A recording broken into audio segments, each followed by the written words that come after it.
The Duel. By Anton Chekhov. Chapter 1.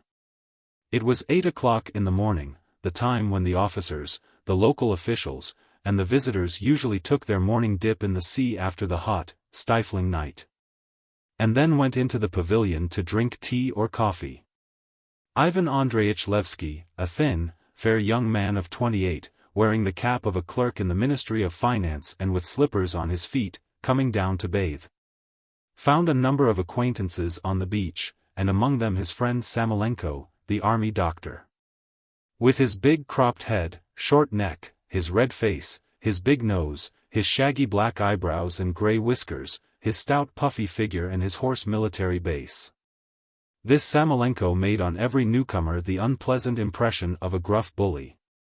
But 2 or 3 days after making his acquaintance, one began to think his face extraordinarily good-natured, kind, and even handsome. In spite of his clumsiness and rough manner, he was a peaceable man, of infinite kindliness and goodness of heart, always ready to be of use. He was on familiar terms with everyone in the town, lent everyone money, doctored everyone, made matches, patched up quarrels, arranged picnics at which he cooked shashlik and an awfully good soup of grey mullets. He was always looking after other people's affairs and trying to interest someone on their behalf, and was always delighted about something. The general opinion about him was that he was without faults of character. He had only 2 weaknesses: he was ashamed of his own good nature, and tried to disguise it by a surly expression and an assumed gruffness. And he liked his assistants and his soldiers to call him Your Excellency, although he was only a civil councillor. "Answer one question for me, Alexander Daviditch," Laevsky began, when both he and Samoylenko were in the water up to their shoulders. "Suppose you had loved a woman and had been living with her for 2 or 3 years, and then left off caring for her, as one does, and began to feel that you had nothing in common with her. How would you behave in that case? It's very simple. You go where you please, madam, and that would be the end of it. It's easy to say that. But if she has nowhere to go? A woman with no friends or relations, without a farthing, who can't work. Well? 500 rubles down or an allowance of 25 rubles a month, and nothing more. It's very simple. Even supposing you have 500 rubles and can pay 25 rubles a month, the woman I am speaking of is an educated woman and proud. Could you really bring yourself to offer her money? And how would you do it?" Samoylenko was going to answer, but at that moment a big wave covered them both, then broke on the beach and rolled back noisily over the shingle. The friends got out and began dressing. "Of course, it is difficult to live with a woman if you don't love her," said Samoylenko, shaking the sand out of his boots. "But one must look at the thing humanely, Vanya. If it were my case, should never show a sign that I did not love her, and I should go on living with her till I died." He was at once ashamed of his own words. He pulled himself up and said, "But for aught I care, there might be no females at all. Let them all go to the devil." The friends dressed and went into the pavilion. There Samoylenko was quite at home, and even had a special cup and saucer. Every morning they brought him on a tray a cup of coffee, a tall cut glass of iced water, and a tiny glass of brandy. He would first drink the brandy, then the hot coffee, then the iced water, and this must have been very nice, for after drinking it his eyes looked moist with pleasure. He would stroke his whiskers with both hands, and say, looking at the sea, "A wonderfully magnificent view." After a long night spent in cheerless, unprofitable thoughts which prevented him from sleeping, and seemed to intensify the darkness and sultriness of the night, Laevsky felt listless and shattered. He felt no better for the bathe and the coffee. "Let us go on with our talk, Alexander Daviditch," he said. "I won't make a secret of it, I'll speak to you openly as to a friend. Things are in a bad way with Nadyezhda Fyodorovna and me, a very bad way. Forgive me for forcing my private affairs upon you, but I must speak out." Samoylenko, who had a misgiving of what he was going to speak about, dropped his eyes and drummed with his fingers on the table. "I've lived with her for 2 years and have ceased to love her," Laevsky went on, "or, rather, I realized that I never had felt any love for her. These 2 years have been a mistake. It was Laevsky's habit as he talked to gaze attentively at the pink palms of his hands, to bite his nails, or to pinch his cuffs. And he did so now. "I know very well you can't help me," he said. "But I tell you, because unsuccessful and superfluous people like me find their salvation in talking. I have to generalize about everything I do. I'm bound to look for an explanation and justification of my absurd existence in somebody else's theories, in literary types, in the idea that we, upper-class Russians, are degenerating. For instance, and so on. Last night, for example, I comforted myself by thinking all the time, ah, how true Tolstoy is, how mercilessly true. And that did me good. Yes, really, brother, he is a great writer, say what you like." Samoylenko, who had never read Tolstoy and was intending to do so every day of his life, was a little embarrassed, and said, "Yes, all other authors write from imagination. But he writes straight from nature." "My God," sighed Laevsky, "how distorted we all are by civilization. I fell in love with a married woman and she with me. To begin with, we had kisses, and calm evenings, and vows, and Spencer, and ideals, and interests in common. What a deception. We really ran away from her husband, but we lied to ourselves and made out that we ran away from the emptiness of the life of the educated class. We pictured our future like this, to begin with, in the Caucasus, while we were getting to know the people and the place, I would put on the government uniform and enter the service. Then at our leisure we would pick out a plot of ground, would toil in the sweat of our brow, would have a vineyard and a field, and so on. If you were in my place, or that zoologist of yours, von Koren, you might live with Nadyezhda Fyodorovna for 30 years, perhaps. And might leave your heirs a rich vineyard and 3,000 acres of maize. But I felt like a bankrupt from the first day. In the town you have insufferable heat, boredom, and no society. If you go out into the country, you fancy poisonous spiders, scorpions, or snakes lurking under every stone and behind every bush, and beyond the fields, mountains and the desert. Alien people, an alien country, a wretched form of civilization, all that is not so easy, brother, as walking on the Nevsky Prospect in one's fur coat, arm in arm with Nadyezhda Fyodorovna. Dreaming of the sunny south. What is needed here is a life and death struggle, and I'm not a fighting man. A wretched neurasthenic, an idle gentleman. From the first day I knew that my dreams of a life of labor and of a vineyard were worthless. As for love, I ought to tell you that living with a woman who has read Spencer and has followed you to the ends of the earth is no more interesting than living with any Anfissa or Aquilina. There's the same smell of ironing, of powder, and of medicines, the same curl papers every morning, the same self-deception. You can't get on in the house without an iron, said Samoylenko, blushing at Laevsky speaking to him so openly of a lady he knew. You are out of humor today, Vanya, I notice. Nadyezhda Fyodorovna is a splendid woman, highly educated, and you are a man of the highest intellect.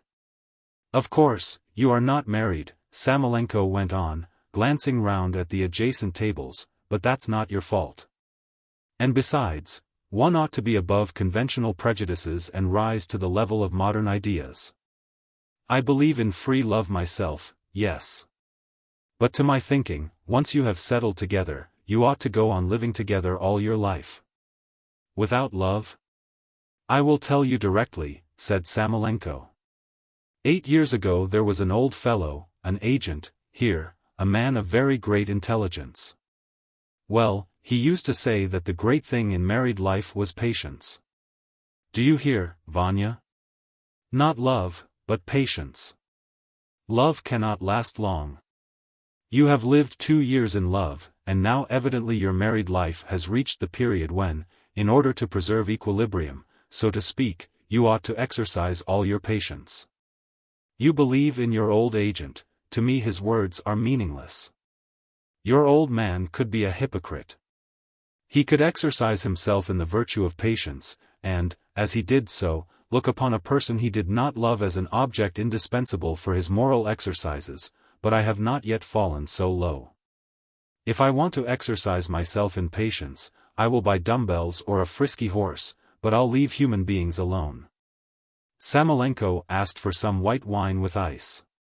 When they had drunk a glass each, Laevsky suddenly asked, "Tell me, please, what is the meaning of softening of the brain? How can I explain it to you?" "It's a disease in which the brain becomes softer, as it were, dissolves." "Is it curable?" "Yes, if the disease is not neglected." "Cold douches, blisters. Something internal, too." "Oh. Well, you see my position, I can't live with her, it is more than I can do. While I'm with you I can be philosophical about it and smile, but at home I lose heart completely. I am so utterly miserable, that if I were told, for instance, that I should have to live another month with her, should blow out my brains. At the same time, parting with her is out of the question. She has no friends or relations, she cannot work, and neither she nor I have any money. What could become of her? To whom could she go? There is nothing one can think of. Come, tell me, what am I to do?" Growled Samoylenko, not knowing what to answer. "Does she love you?" "Yes, she loves me in so far as at her age and with her temperament she wants a man. It would be as difficult for her to do without me as to do without her powder or her curl papers. I am for her an indispensable, integral part of her boudoir." Samoylenko was embarrassed. "You are out of humor today, Vanya," he said. "You must have had a bad night."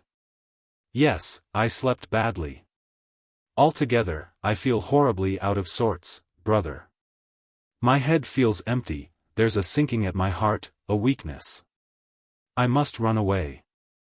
"Run where?" "There, to the north. To the pines and the mushrooms, to people and ideas.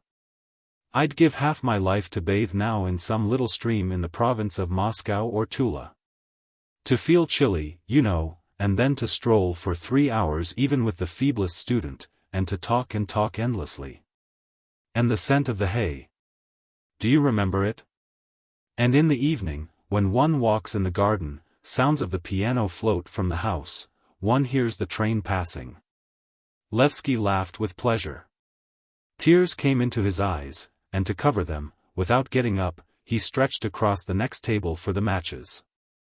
"I have not been in Russia for 18 years, said Samoylenko. "I've forgotten what it is like. To my mind, there is not a country more splendid than the Caucasus. Vereshchagin has a picture in which some men condemned to death are languishing at the bottom of a very deep well. Your magnificent Caucasus strikes me as just like that well. If I were offered the choice of a chimney sweep in Petersburg or a prince in the Caucasus, I should choose the job of chimney sweep." Laevsky grew pensive. Looking at his stooping figure, at his eyes fixed dreamily at one spot, at his pale, perspiring face and sunken temples, at his bitten nails, at the slipper which had dropped off his heel, displaying a badly darned sock, Samoylenko was moved to pity, and probably because Laevsky reminded him of a helpless child, he asked, "Is your mother living?" "Yes, but we are on bad terms. She could not forgive me for this affair." Samoylenko was fond of his friend. He looked upon Laevsky as a good-natured fellow, a student, a man with no nonsense about him, with whom one could drink, and laugh, and talk without reserve. What he understood in him he disliked extremely. Laevsky drank a great deal and at unsuitable times. He played cards, despised his work, lived beyond his means, frequently made use of unseemly expressions in conversation, walked about the streets in his slippers, and quarreled with Nadyezhda Fyodorovna before other people, and Samoylenko did not like this. But the fact that Laevsky had once been a student in the Faculty of Arts, subscribed to 2 fat reviews, often talked so cleverly that only a few people understood him, was living with a well-educated woman, all this Samoylenko did not understand, and he liked this and respected Laevsky, thinking him superior to himself. "There is another point," said Laevsky, shaking his head. Only it is between ourselves. I'm concealing it from Nadyezhda Fyodorovna for the time. Don't let it out before her. I got a letter the day before yesterday, telling me that her husband has died from softening of the brain. The kingdom of heaven be his, sighed Samoylenko. Why are you concealing it from her? To show her that letter would be equivalent to come to church to be married. And we should first have to make our relations clear. When she understands that we can't go on living together, I will show her the letter. Then there will be no danger in it. Do you know what, Vanya, said Samoylenko, and a sad and imploring expression came into his face, as though he were going to ask him about something very touching and were afraid of being refused. Marry her, my dear boy. Why? Do your duty to that splendid woman. Her husband is dead, and so Providence itself shows you what to do. But do understand, you queer fellow, that it is impossible. To marry without love is as base and unworthy of a man as to perform Mass without believing in it. But it's your duty to. Why is it my duty? Laevsky asked irritably. Because you took her away from her husband and made yourself responsible for her. But now I tell you in plain Russian, I don't love her. Well, if you've no love, show her proper respect, consider her wishes. Show her respect, consider her wishes, Laevsky mimicked him. As though she were some mother superior. You are a poor psychologist and physiologist if you think that living with a woman one can get off with nothing but respect and consideration. What a woman thinks most of is her bedroom. Vanya, Vanya, said Samoylenko, overcome with confusion. You are an elderly child, a theorist, while I am an old man in spite of my years, and practical, and we shall never understand one another. We had better drop this conversation. Mustafa. Laevsky shouted to the waiter. What's our bill? No, no, the doctor cried in dismay, clutching Laevsky's arm. It is for me to pay. I ordered it. Make it out to me, he cried to Mustafa. The friends got up and walked in silence along the seafront. When they reached the boulevard, they stopped and shook hands at parting. You are awfully spoilt, my friend. Samoylenko sighed. Fate has sent you a young, beautiful, cultured woman, and you refuse the gift, while if God were to give me a crooked old woman, how pleased I should be if only she were kind and affectionate. I would live with her in my vineyard and. Samoylenko caught himself up and said. And she might get the samovar ready for me there, the old hag. After parting with Laevsky he walked along the boulevard. When, bulky and majestic, with a stern expression on his face, he walked along the boulevard in his snow-white tunic and superbly polished boots, squaring his chest. Decorated with the Vladimir cross on a ribbon, he was very much pleased with himself, and it seemed as though the whole world were looking at him with pleasure. Without turning his head, he looked to each side and thought that the boulevard was extremely well laid out. That the young cypress trees, the eucalyptuses, and the ugly, anemic palm trees were very handsome and would in time give abundant shade, that the Circassians were an honest and hospitable people. It's strange that Laevsky does not like the Caucasus, he thought, very strange. 5 soldiers, carrying rifles, met him and saluted him. On the right side of the boulevard the wife of a local official was walking along the pavement with her son, a schoolboy. Good morning, Maria Konstantinovna, Samoylenko shouted to her with a pleasant smile. Have you been to bathe? Ha, ha, ha. My respects to Nikodym Alexandritch. And he went on, still smiling pleasantly, but seeing an assistant of the military hospital coming towards him, he suddenly frowned, stopped him, and asked. Is there anyone in the hospital? No one, Your Excellency. No one, Your Excellency. Very well, run along. Swaying majestically, he made for the lemonade stall, where sat a full-bosomed old Jewess, who gave herself out to be a Georgian. And said to her as loudly as though he were giving the word of command to a regiment. Be so good as to give me some soda water. How do you find this book? Any thoughts about the book or the author? Any suggestion for improvement? Please take a moment to share your thoughts in a comment. If you like it, share it with your friends who might enjoy it as well. Subscribe to keep in touch. Visit CompleteAudiobooks.com for more quality content. Chapter 2. Laevsky's not loving Nadyezhda Fyodorovna showed itself chiefly in the fact that everything she said or did seemed to him a lie, or equivalent to a lie. And everything he read against women and love seemed to him to apply perfectly to himself, to Nadyezhda Fyodorovna and her husband. When he returned home, she was sitting at the window, dressed and with her hair done, and with a preoccupied face was drinking coffee and turning over the leaves of a fat magazine. And he thought the drinking of coffee was not such a remarkable event that she need put on a preoccupied expression over it.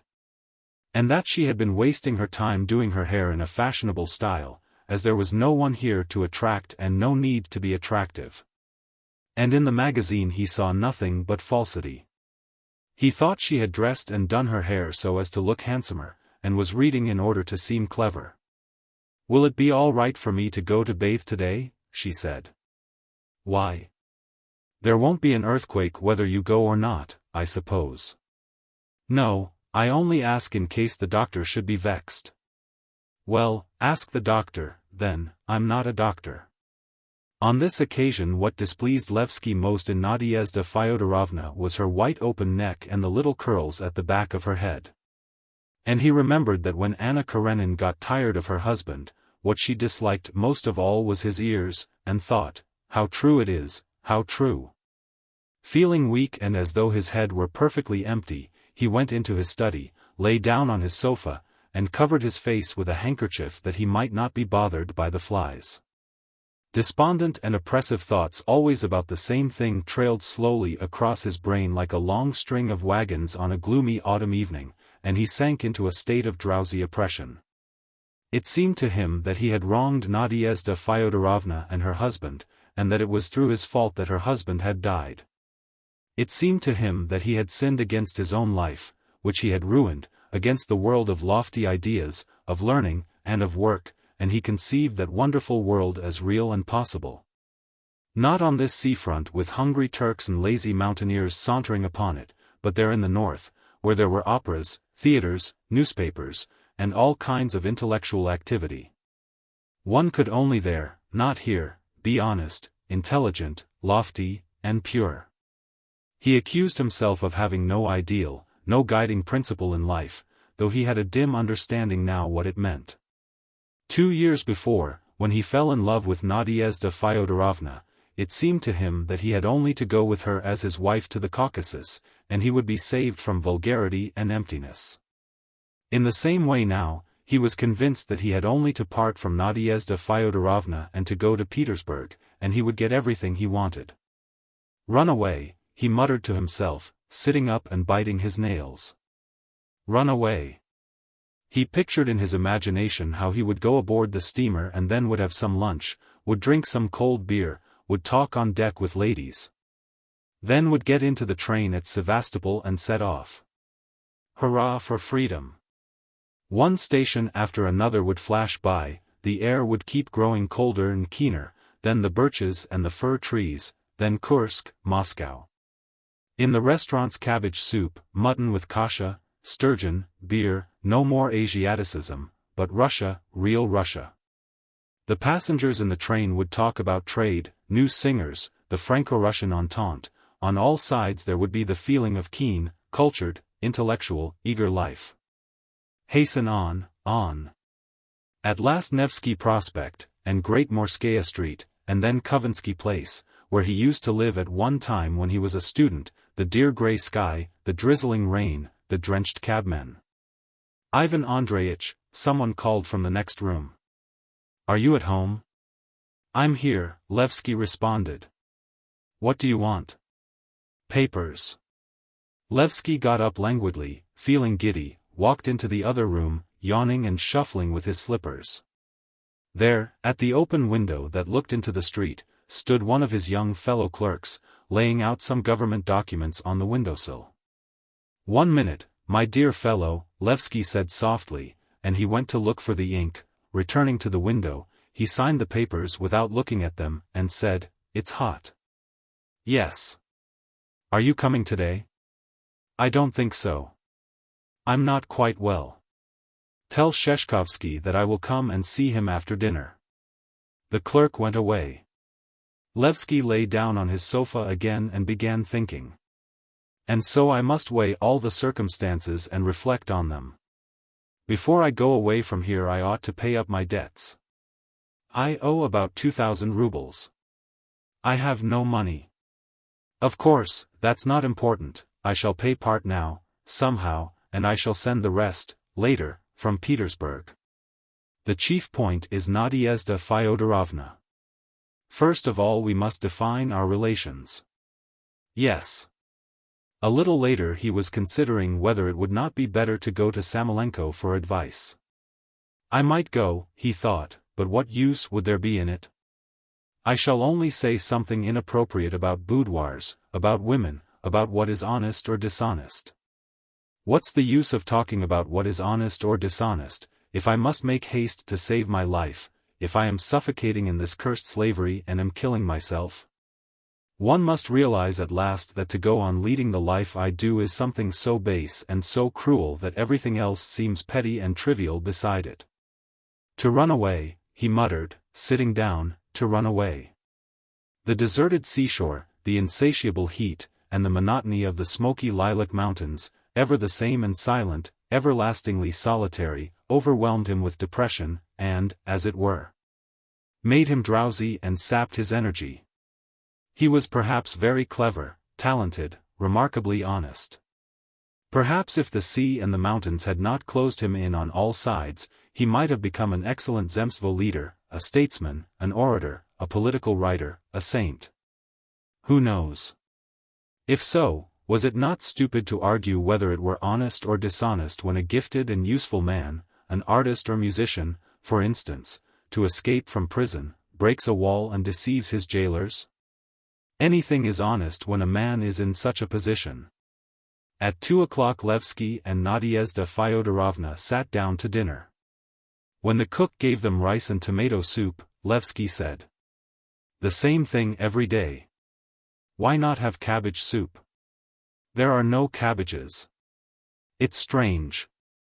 Samoylenko has cabbage soup and Maria Konstantinovna has cabbage soup, and only I am obliged to eat this mawkish mess.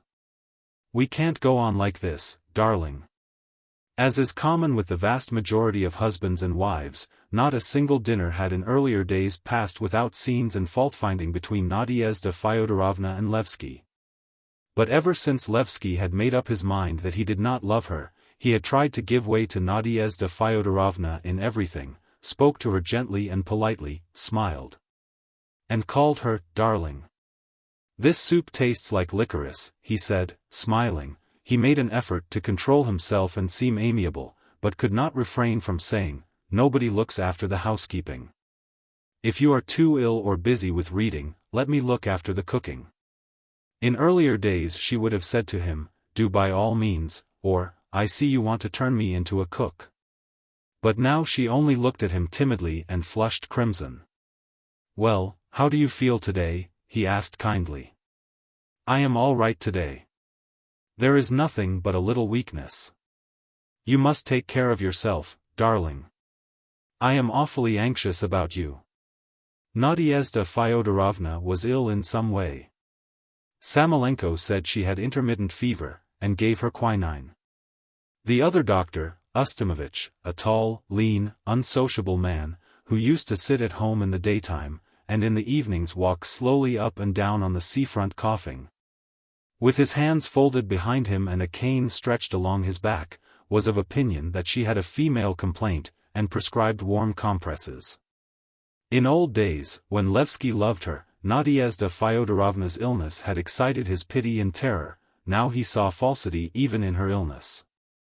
Her yellow, sleepy face, her lusterless eyes, her apathetic expression, and the yawning that always followed her attacks of fever. And the fact that during them she lay under a shawl and looked more like a boy than a woman, and that it was close and stuffy in her room, all this, in his opinion, destroyed the illusion and was an argument against love and marriage. The next dish given him was spinach with hard-boiled eggs, while Nadyezhda Fyodorovna, as an invalid, had jelly and milk. When with a preoccupied face she touched the jelly with a spoon and then began languidly eating it, sipping milk, and he heard her swallowing. He was possessed by such an overwhelming aversion that it made his head tingle. He recognized that such a feeling would be an insult even to a dog, but he was angry, not with himself but with Nadyezhda Fyodorovna, for arousing such a feeling. And he understood why lovers sometimes murder their mistresses. He would not murder her, of course, but if he had been on a jury now, he would have acquitted the murderer. "Merci, darling," he said after dinner, and kissed Nadyezhda Fyodorovna on the forehead. Going back into his study, he spent 5 minutes in walking to and fro, looking at his boots, then he sat down on his sofa and muttered. "Run away, run away. We must define the position and run away." He lay down on the sofa and recalled again that Nadyezhda Fyodorovna's husband had died, perhaps, by his fault. To blame a man for loving a woman, or ceasing to love a woman, is stupid, he persuaded himself, lying down and raising his legs in order to put on his high boots. Love and hatred are not under our control. As for her husband, maybe I was in an indirect way one of the causes of his death. But again, is it my fault that I fell in love with his wife and she with me? Then he got up, and finding his cap, set off to the lodgings of his colleague, Sheshkovsky, where the government clerks met every day to play vint and drink beer. My indecision reminds me of Hamlet, thought Laevsky on the way. How truly Shakespeare describes it. Ah, how truly. Chapter 3. For the sake of sociability and from sympathy for the hard plight of newcomers without families, who, as there was not an hotel in the town, had nowhere to dine, Dr. Samoylenko kept a sort of table d'hôte. At this time there were only 2 men who habitually dined with him, a young zoologist called von Koren, who had come for the summer to the Black Sea to study the embryology of the medusa, and a deacon called Pobedov, who had only just left the seminary and been sent to the town to take the duty of the old deacon who had gone away for a cure. Each of them paid 12 rubles a month for their dinner and supper, and Samoylenko made them promise to turn up at 2 o'clock punctually. Von Koren was usually the first to appear. He sat down in the drawing-room in silence, and taking an album from the table, began attentively scrutinizing the faded photographs of unknown men in full trousers and top hats, and ladies in crinolines and caps. Samoylenko only remembered a few of them by name, and of those whom he had forgotten he said with a sigh, "A very fine fellow, remarkably intelligent." When he had finished with the album, von Koren took a pistol from the whatnot, and screwing up his left eye, took deliberate aim at the portrait of Prince Vorontsov.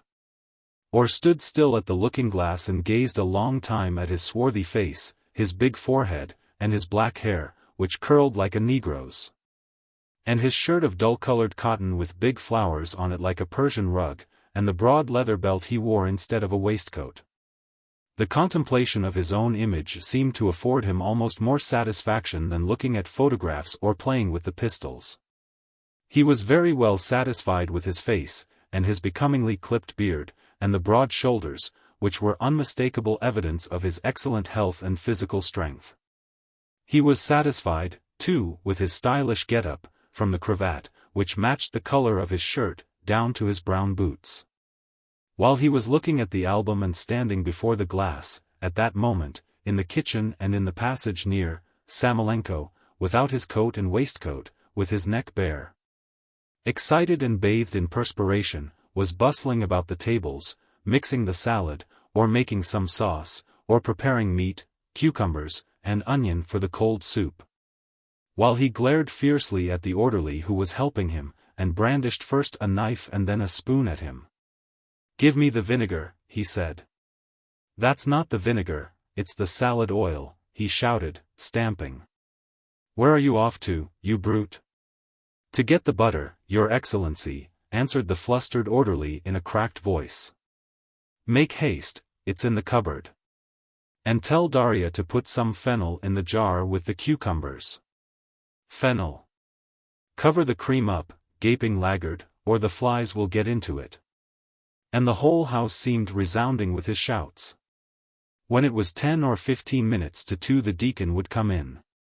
He was a lanky young man of 22, with long hair, with no beard and a hardly perceptible mustache. Going into the drawing room, he crossed himself before the icon, smiled, and held out his hand to von Koren. "Good morning," the zoologist said coldly. "Where have you been?" "I've been catching sea gudgeon in the harbor." "Oh, of course. Evidently, deacon, you will never be busy with work." "Why not?" "Work is not like a bear. It doesn't run off into the woods," said the deacon, smiling and thrusting his hands into the very deep pockets of his white cassock. "There's no one to whip you," sighed the zoologist. Another 15 or 20 minutes passed and they were not called to dinner, and they could still hear the orderly running into the kitchen and back again, noisily treading with his boots. And Samoylenko shouting, "Put it on the table. Where are your wits? Wash it first." The famished deacon and von Koren began tapping on the floor with their heels, expressing in this way their impatience like the audience at a theater. At last the door opened and the harassed orderly announced that dinner was ready. In the dining room they were met by Samoylenko, crimson in the face, wrathful, perspiring from the heat of the kitchen. He looked at them furiously, and with an expression of horror, took the lid off the soup tureen and helped each of them to a plateful. And only when he was convinced that they were eating it with relish and liked it, he gave a sigh of relief and settled himself in his deep armchair. His face looked blissful and his eyes grew moist. He deliberately poured himself out a glass of vodka and said, "To the health of the younger generation." After his conversation with Laevsky, from early morning till dinner Samoylenko had been conscious of a load at his heart, although he was in the best of humors. He felt sorry for Laevsky and wanted to help him. After drinking a glass of vodka before the soup, he heaved a sigh and said, "I saw Vanya Laevsky today. He is having a hard time of it, poor fellow. The material side of life is not encouraging for him, and the worst of it is all this psychology is too much for him. I'm sorry for the lad." "Well, that is a person I am not sorry for," said von Koren. "If that charming individual were drowning, would push him under with a stick and say, 'Drown, brother, drown away.' That's untrue. You wouldn't do it. Why do you think that?" The zoologist shrugged his shoulders. "I'm just as capable of a good action as you are." "Is drowning a man a good action?" asked the deacon, and he laughed. "Laevsky?" "Yes." "I think there is something amiss with the soup," said Samoylenko, anxious to change the conversation. "Laevsky is absolutely pernicious and is as dangerous to society as the cholera microbe," von Koren went on. "To drown him would be a service. It does not do you credit to talk like that about your neighbor. Tell us, what do you hate him for?" "Don't talk nonsense, doctor. To hate and despise a microbe is stupid, but to look upon everybody one meets without distinction as one's neighbor, whatever happens, thanks very much, that is equivalent to giving up criticism. Renouncing a straightforward attitude to people, washing one's hands of responsibility, in fact. I consider your Laevsky a blackguard, I do not conceal it, and I am perfectly conscientious in treating him as such. Well, you look upon him as your neighbor, and you may kiss him if you like, you look upon him as your neighbor, and that means that your attitude to him is the same as to me and to the deacon. That is no attitude at all. You are equally indifferent to all." "To call a man a blackguard," muttered Samoylenko, frowning with distaste, "that is so wrong that I can't find words for it." "People are judged by their actions," von Koren continued. "Now you decide, deacon." "I am going to talk to you, deacon. Mr. Laevsky's career lies open before you, like a long Chinese puzzle, and you can read it from beginning to end. What has he been doing these 2 years that he has been living here? We will reckon his doings on our fingers. First, he has taught the inhabitants of the town to play vint. 2 years ago that game was unknown here. Now they all play it from morning till late at night, even the women and the boys. Secondly, he has taught the residents to drink beer, which was not known here either. The inhabitants are indebted to him for the knowledge of various sorts of spirits, so that now they can distinguish Kospolov's vodka from Smirnov's No. 21, blindfold. Thirdly, in former days, people here made love to other men's wives in secret, from the same motives as thieves steal in secret and not openly. Adultery was considered something they were ashamed to make a public display of. Laevsky has come as a pioneer in that line. He lives with another man's wife openly. Fourthly, von Koren hurriedly ate up his soup and gave his plate to the orderly. I understood Laevsky from the first month of our acquaintance, he went on, addressing the deacon. We arrived here at the same time. Men like him are very fond of friendship, intimacy, solidarity, and all the rest of it, because they always want company for vint, drinking, and eating. Besides, they are talkative and must have listeners. We made friends, that is, he turned up every day, hindered me working, and indulged in confidences in regard to his mistress. From the first he struck me by his exceptional falsity, which simply made me sick. As a friend I pitched into him, asking him why he drank too much, why he lived beyond his means and got into debt, why he did nothing and read nothing. Why he had so little culture and so little knowledge. And in answer to all my questions he used to smile bitterly, sigh, and say, I am a failure, a superfluous man. Or, what do you expect, my dear fellow, from us, the debris of the serf-owning class? Or, we are degenerate. Or he would begin a long rigmarole about Onyegin, Petchorin, Byron's Cain, and Bazarov, of whom he would say, they are our fathers in flesh and in spirit. So we are to understand that it was not his fault that government envelopes lay unopened in his office for weeks together, and that he drank and taught others to drink, but Onyegin, Petchorin, and Turgenev, who had invented the failure and the superfluous man, were responsible for it. The cause of his extreme dissoluteness and unseemliness lies, do you see, not in himself, but somewhere outside in space. And so, an ingenious idea. It is not only he who is dissolute, false, and disgusting, but we.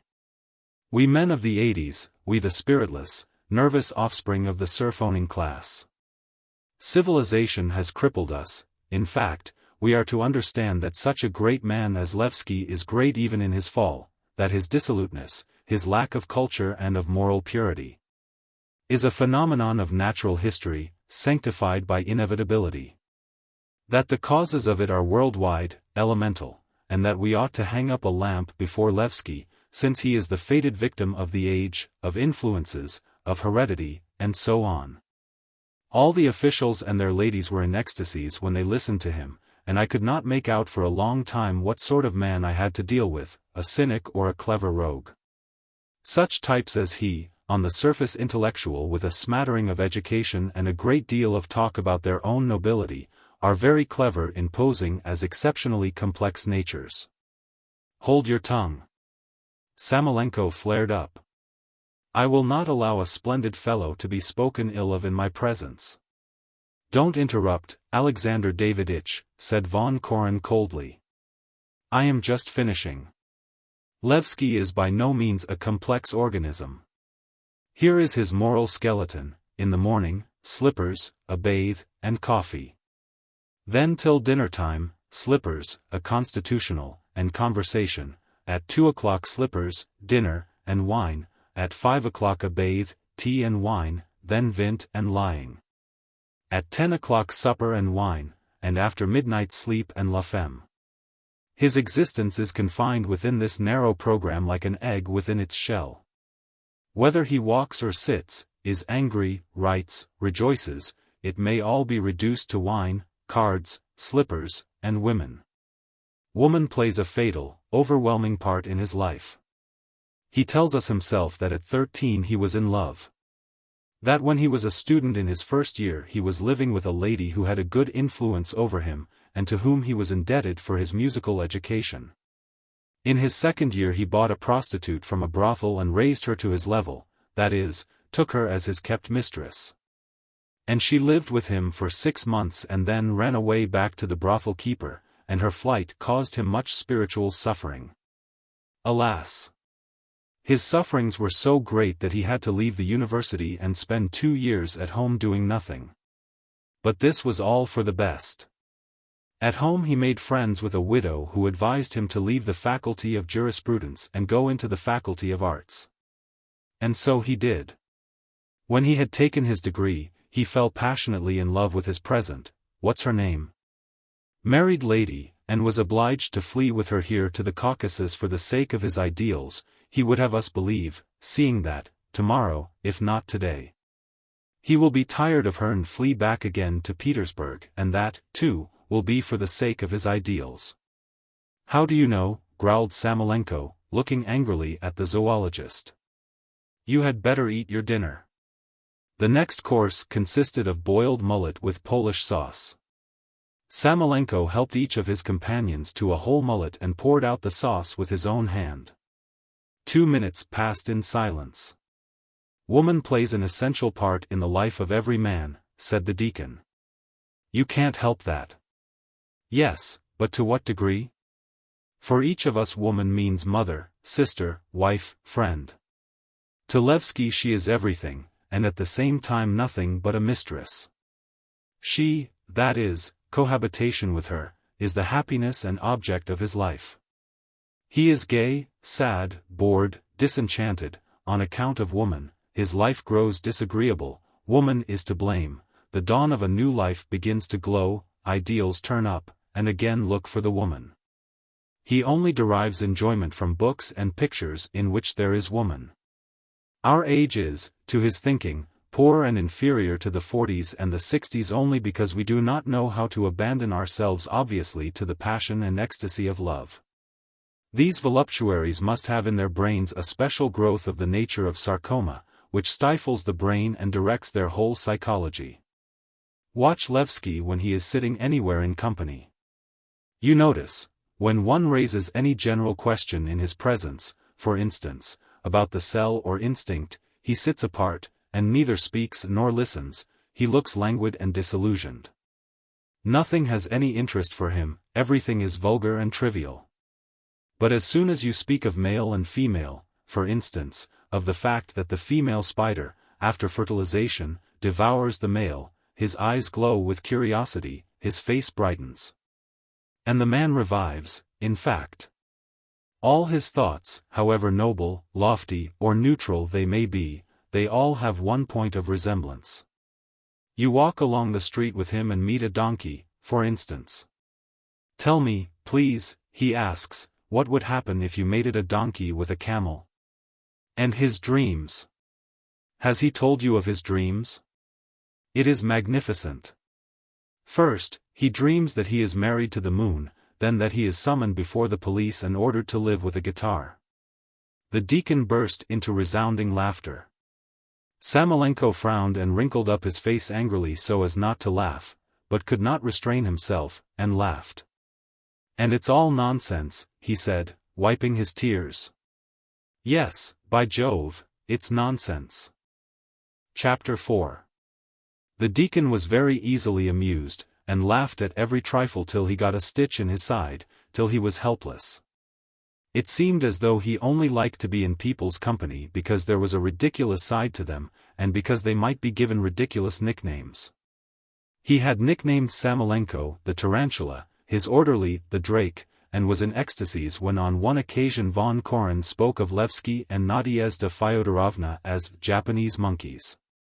He watched people's faces greedily, listened without blinking. And it could be seen that his eyes filled with laughter and his face was tense with expectation of the moment when he could let himself go and burst into laughter. He is a corrupt and depraved type, the zoologist continued, while the deacon kept his eyes riveted on his face, expecting he would say something funny. It is not often one can meet with such a nonentity. In body he is inert, feeble, prematurely old, while in intellect he differs in no respect from a fat shopkeeper's wife who does nothing but eat, drink, and sleep on a feather bed. And who keeps her coachman as a lover? The deacon began guffawing again. Don't laugh, deacon, said von Koren. It grows stupid, at last. I should not have paid attention to his insignificance, he went on, after waiting till the deacon had left off laughing. I should have passed him by if he were not so noxious and dangerous. His noxiousness lies first of all in the fact that he has great success with women, and so threatens to leave descendants, that is, to present the world with a dozen Laevskys as feeble and as depraved as himself. Secondly, he is in the highest degree contaminating. I have spoken to you already of vint and beer. In another year or two he will dominate the whole Caucasian coast. You know how the mass, especially its middle stratum, believe in intellectuality, in a university education, in gentlemanly manners, and in literary language. Whatever filthy thing he did, they would all believe that it was as it should be, since he is an intellectual man, of liberal ideas and university education. What is more, he is a failure, a superfluous man, a neurasthenic, a victim of the age, and that means he can do anything. He is a charming fellow, a regular good sort, he is so genuinely indulgent to human weaknesses, he is compliant, accommodating, easy and not proud. One can drink with him and gossip and talk evil of people. The masses, always inclined to anthropomorphism in religion and morals, like best of all the little gods who have the same weaknesses as themselves. Only think what a wide field he has for contamination. Besides, he is not a bad actor and is a clever hypocrite, and knows very well how to twist things round. Only take his little shifts and dodges, his attitude to civilization, for instance. He has scarcely sniffed at civilization, yet, ah, how we have been crippled by civilization. Ah, how I envy those savages, those children of nature, who know nothing of civilization. We are to understand, you see, that at one time, in ancient days, he has been devoted to civilization with his whole soul, has served it, has sounded it to its depths, but it has exhausted him, disillusioned him, deceived him. He is a Faust, do you see, a second Tolstoy. As for Schopenhauer and Spencer, he treats them like small boys and slaps them on the shoulder in a fatherly way. Well, what do you say, old Spencer? He has not read Spencer, of course, but how charming he is when with light, careless irony he says of his lady friend, she has read Spencer. And they all listen to him, and no one cares to understand that this charlatan has not the right to kiss the sole of Spencer's foot, let alone speaking about him in that tone.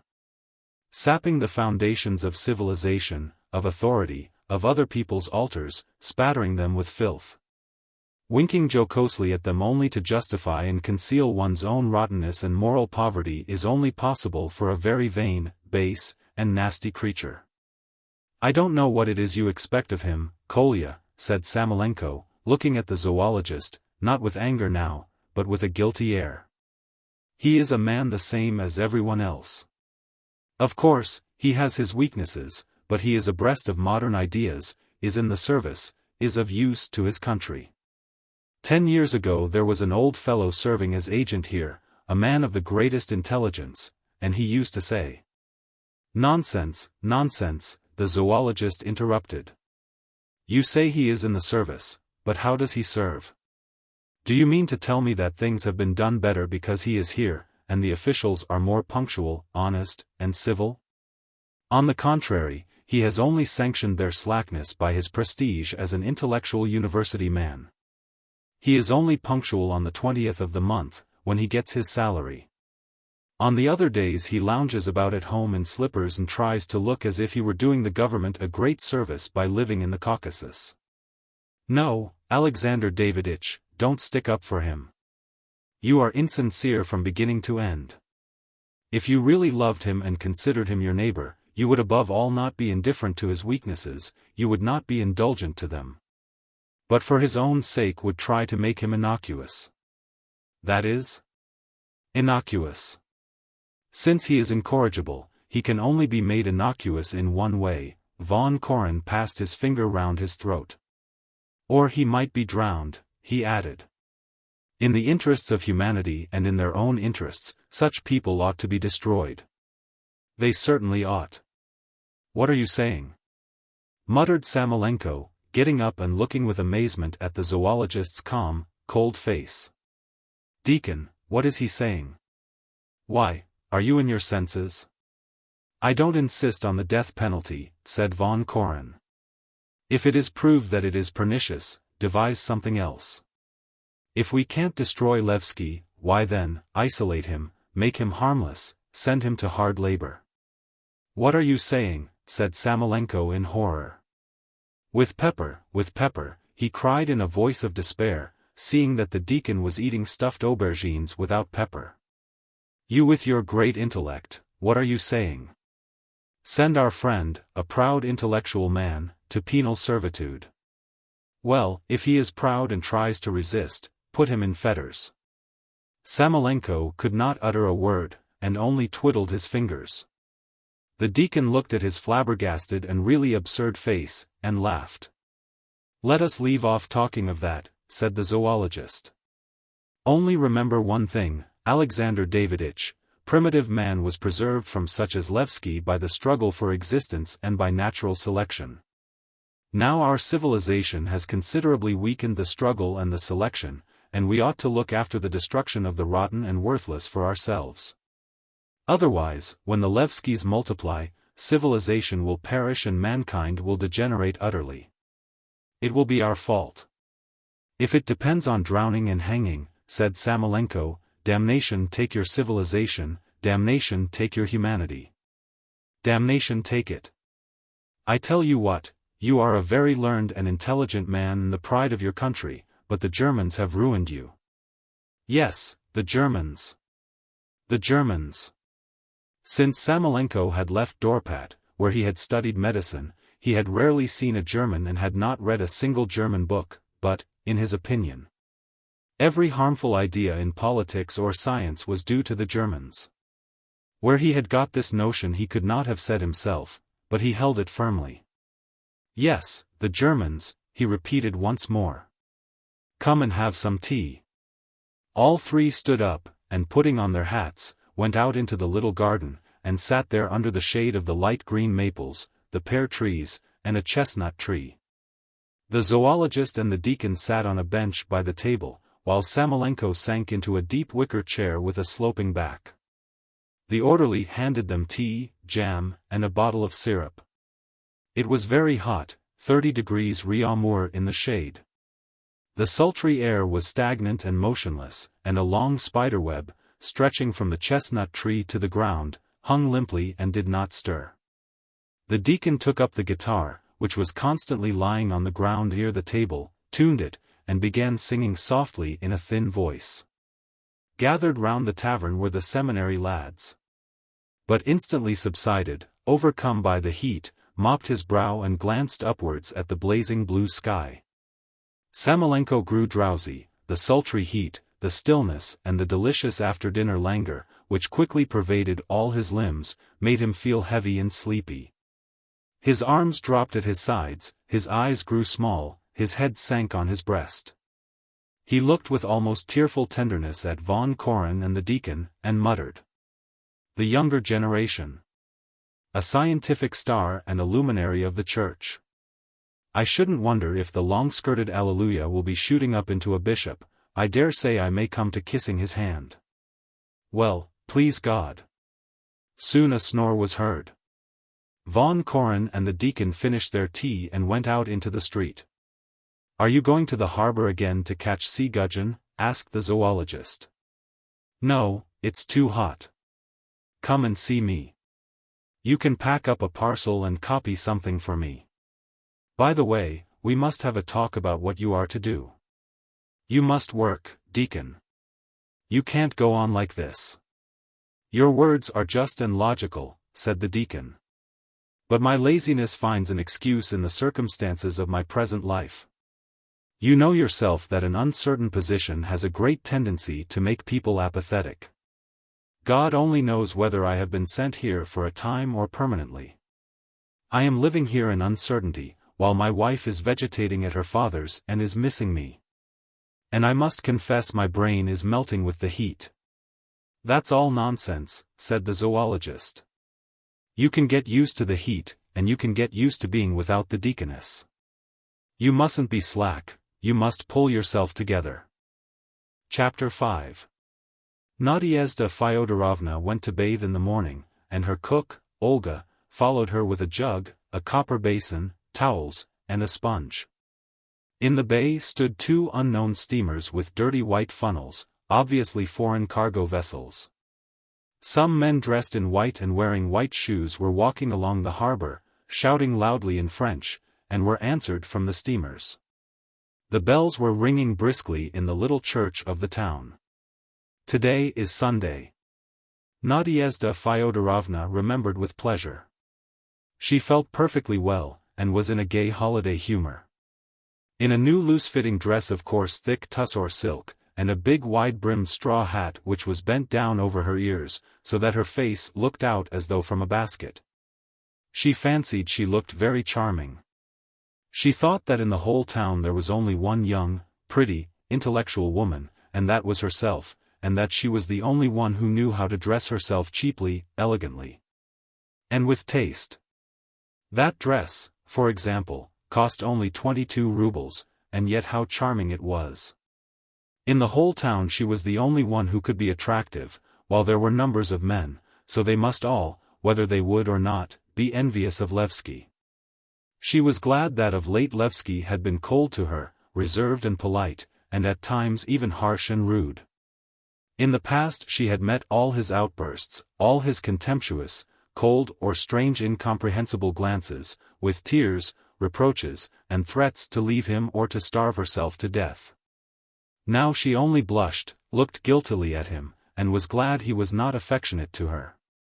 If he had abused her, threatened her, it would have been better and pleasanter, since she felt hopelessly guilty towards him.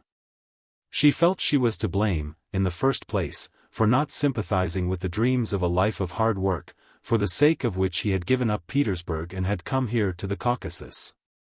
And she was convinced that he had been angry with her of late for precisely that. When she was traveling to the Caucasus, it seemed that she would find here on the first day a cozy nook by the sea, a snug little garden with shade, with birds, with little brooks, where she could grow flowers and vegetables, rear ducks and hens, entertain her neighbors, doctor poor peasants and distribute little books amongst them. It had turned out that the Caucasus was nothing but bare mountains, forests, and huge valleys, where it took a long time and a great deal of effort to find anything and settle down. That there were no neighbors of any sort, that it was very hot and one might be robbed. Laevsky had been in no hurry to obtain a piece of land. She was glad of it, and they seemed to be in a tacit compact never to allude to a life of hard work. He was silent about it, she thought, because he was angry with her for being silent about it. In the second place, she had without his knowledge during those 2 years bought various trifles to the value of 300 rubles at Achmianov's shop. She had bought the things by degrees, at one time materials, at another time silk or a parasol, and the debt had grown imperceptibly. I will tell him about it today, she used to decide, but at once reflected that in Laevsky's present mood it would hardly be convenient to talk to him of debts. Thirdly, she had on 2 occasions in Laevsky's absence received a visit from Kirillin, the police captain, once in the morning when Laevsky had gone to bathe, and another time at midnight when he was playing cards. Remembering this, Nadyezhda Fyodorovna flushed crimson, and looked round at the cook as though she might overhear her thoughts. The long, insufferably hot, wearisome days, beautiful languorous evenings and stifling nights, and the whole manner of living, when from morning to night one is at a loss to fill up the useless hours, and the persistent thought that she was the prettiest young woman in the town, and that her youth was passing and being wasted, and Laevsky himself, though honest and idealistic, always the same, always lounging about in his slippers, biting his nails, and wearying her with his caprices, led by degrees to her becoming possessed by desire, and as though she were mad, she thought of nothing else day and night. Breathing, looking, walking, she felt nothing but desire. The sound of the sea told her she must love, the darkness of evening, the same, the mountains, the same. And when Kirillin began paying her attentions, she had neither the power or the wish to resist, and surrendered to him. Now the foreign steamers and the men in white reminded her for some reason of a huge hall.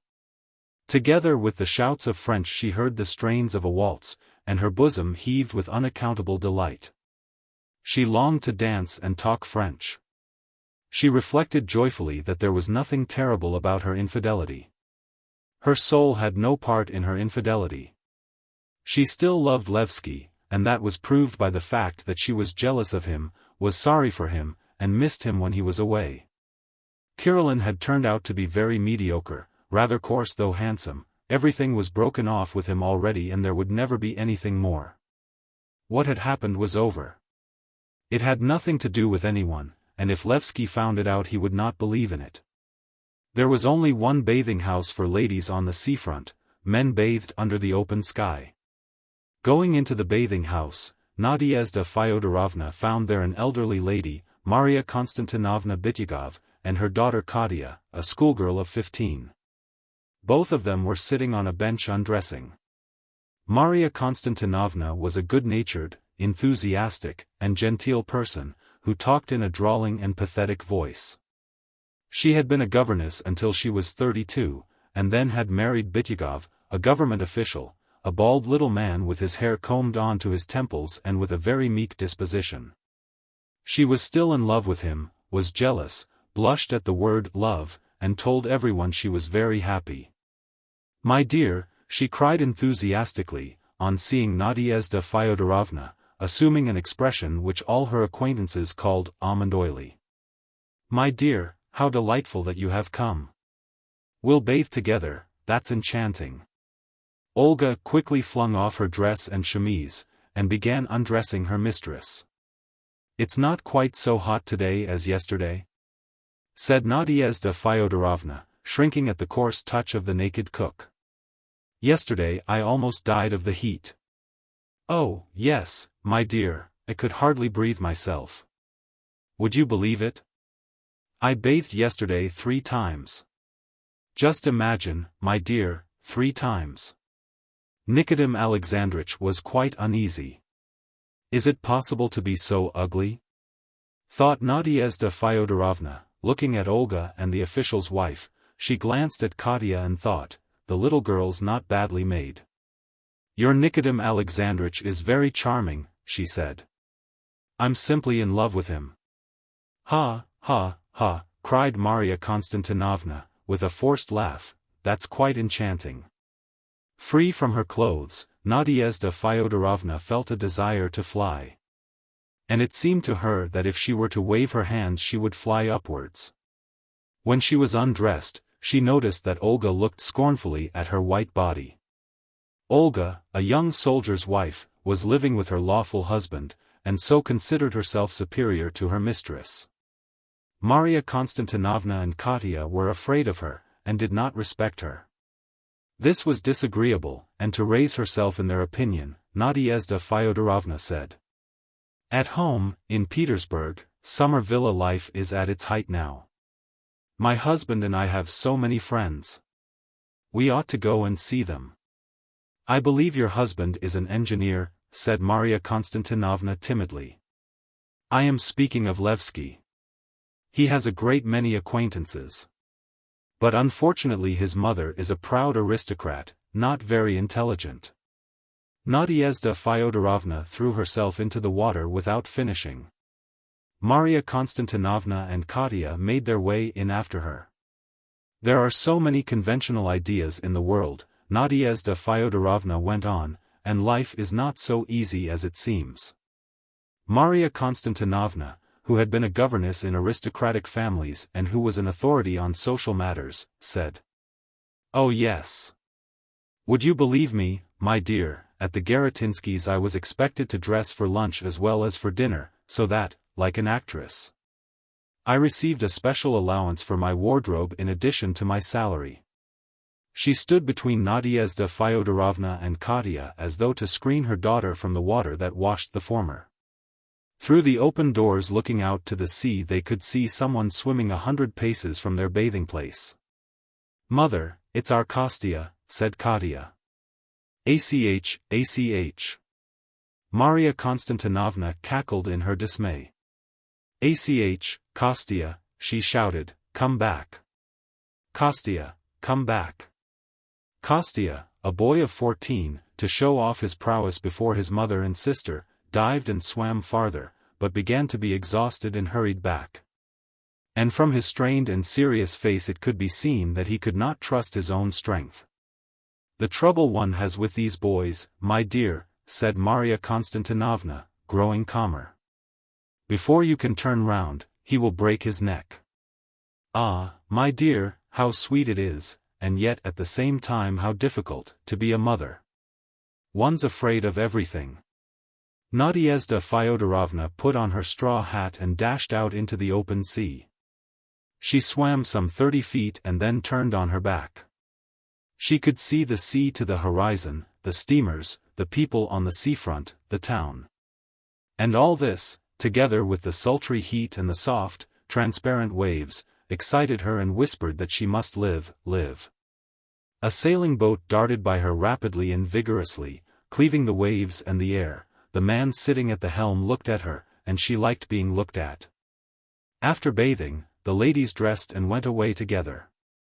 I have fever every alternate day, and yet I don't get thin, said Nadyezhda Fyodorovna, licking her lips, which were salt from the bathe, and responding with a smile to the bows of her acquaintances. I've always been plump, and now I believe I'm plumper than ever. That, my dear, is constitutional. If, like me, one has no constitutional tendency to stoutness, no diet is of any use. But you've wetted your hat, my dear. It doesn't matter, it will dry. Nadyezhda Fyodorovna saw again the men in white who were walking on the seafront and talking French. And again she felt a sudden thrill of joy, and had a vague memory of some big hall in which she had once danced, or of which, perhaps, she had once dreamed. And something at the bottom of her soul dimly and obscurely whispered to her that she was a pretty, common, miserable, worthless woman. Maria Konstantinovna stopped at her gate and asked her to come in and sit down for a little while. Come in, my dear, she said in an imploring voice, and at the same time she looked at Nadyezhda Fyodorovna with anxiety and hope. Perhaps she would refuse and not come in. With pleasure, said Nadyezhda Fyodorovna, accepting. You know how I love being with you. And she went into the house. Maria Konstantinovna sat her down and gave her coffee, regaled her with milk rolls, then showed her photographs of her former pupils, the Garotinskys, who were by now married. She showed her, too, the examination reports of Kostya and Katya. The reports were very good, but to make them seem even better, she complained, with a sigh, how difficult the lessons at school were now. She made much of her visitor, and was sorry for her. Though at the same time she was harassed by the thought that Nadyezhda Fyodorovna might have a corrupting influence on the morals of Kostya and Katya. And was glad that her Nikodym Alexandritch was not at home. Seeing that in her opinion all men are fond of women like that, Nadyezhda Fyodorovna might have a bad effect on Nikodym Alexandritch too. As she talked to her visitor, Maria Konstantinovna kept remembering that they were to have a picnic that evening. And that von Koren had particularly begged her to say nothing about it to the Japanese monkeys, that is, Laevsky and Nadyezhda Fyodorovna.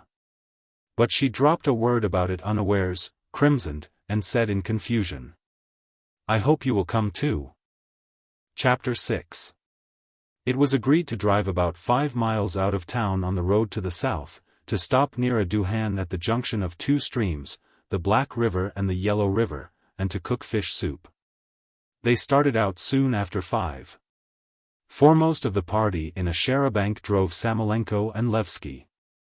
They were followed by Maria Konstantinovna, Nadyezhda Fyodorovna, Katya and Kostya, in a coach with 3 horses, carrying with them the crockery and a basket with provisions.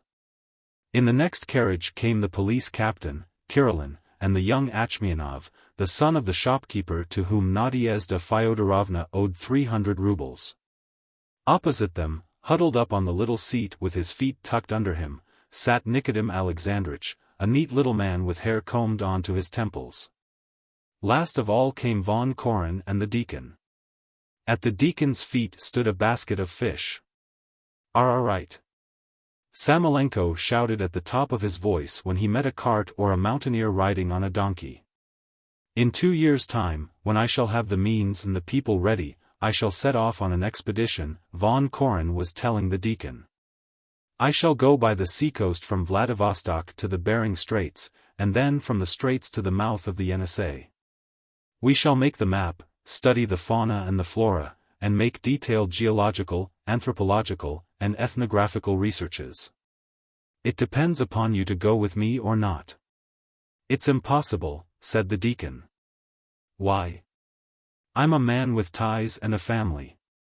Your wife will let you go, we will provide for her. Better still if you were to persuade her for the public benefit to go into a nunnery, that would make it possible for you to become a monk, too, and join the expedition as a priest. I can arrange it for you. The deacon was silent. Do you know your theology well? Asked the zoologist. No, rather badly. I can't give you any advice on that score, because I don't know much about theology myself. You give me a list of books you need, and I will send them to you from Petersburg in the winter. It will be necessary for you to read the notes of religious travelers, too, among them are some good ethnologists and Oriental scholars. When you are familiar with their methods, it will be easier for you to set to work. And you needn't waste your time till you get the books. Come to me, and we will study the compass and go through a course of meteorology. All that's indispensable. To be sure, muttered the deacon, and he laughed. I was trying to get a place in Central Russia, and my uncle, the head priest, promised to help me. If I go with you I shall have troubled them for nothing. I don't understand your hesitation. If you go on being an ordinary deacon, who is only obliged to hold a service on holidays, and on the other days can rest from work, you will be exactly the same as you are now in 10 years' time. And will have gained nothing but a beard and mustache. While on returning from this expedition in 10 years' time you will be a different man, you will be enriched by the consciousness that something has been done by you. From the ladies' carriage came shrieks of terror and delight. The carriages were driving along a road hollowed in a literally overhanging precipitous cliff, and it seemed to everyone that they were galloping along a shelf on a steep wall. And that in a moment the carriages would drop into the abyss. On the right stretched the sea, on the left was a rough brown wall with black blotches and red veins and with climbing roots. While on the summit stood shaggy fir trees bent over, as though looking down in terror and curiosity. A minute later there were shrieks and laughter again, they had to drive under a huge overhanging rock. I don't know why the devil I'm coming with you, said Laevsky. How stupid and vulgar it is. I want to go to the north, to run away, to escape, but here I am, for some reason, going to this stupid picnic. But look, what of you? Said Samoylenko as the horses turned to the left, and the valley of the Yellow River came into sight and the stream itself gleamed in the sunlight, yellow, turbid, frantic. I see nothing fine in that, Sasha, answered Laevsky. To be in continual ecstasies over nature shows poverty of imagination. In comparison with what my imagination can give me, all these streams and rocks are trash, and nothing else. The carriages now were by the banks of the stream. The high mountain banks gradually grew closer, the valley shrank together and ended in a gorge. The rocky mountain round which they were driving had been piled together by nature out of huge rocks, pressing upon each other with such terrible weight that Samoylenko could not help gasping every time he looked at them. The dark and beautiful mountain was cleft in places by narrow fissures and gorges from which came a breath of dewy moisture and mystery. Through the gorges could be seen other mountains, brown, pink, lilac, smoky, or bathed in vivid sunlight. From time to time as they passed a gorge they caught the sound of water falling from the heights and splashing on the stones. "Ach, the damned mountains," sighed Laevsky. "How sick I am of them." At the place where the black river falls into the yellow, and the water black as ink stains the yellow and struggles with it, stood the Tatar Kerbelay's Duhan. with the Russian flag on the roof and with an inscription written in chalk, "The Pleasant Duhan." Near it was a little garden, enclosed in a hurdle fence, with tables and chairs set out in it, and in the midst of a thicket of wretched thorn bushes stood a single solitary cypress. Dark and beautiful. Kerbelay, a nimble little Tatar in a blue shirt and a white apron, was standing in the road, and, holding his stomach, he bowed low to welcome the carriages, and smiled, showing his glistening white teeth. "Good evening, Kerbelay," shouted Samoylenko. "We are driving on a little further, and you take along the samovar and chairs.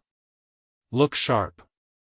Kerbelay nodded his shaven head and muttered something, and only those sitting in the last carriage could hear. "We've got trout, Your Excellency." Bring them," said von Koren. 500 paces from the Duhan the carriages stopped.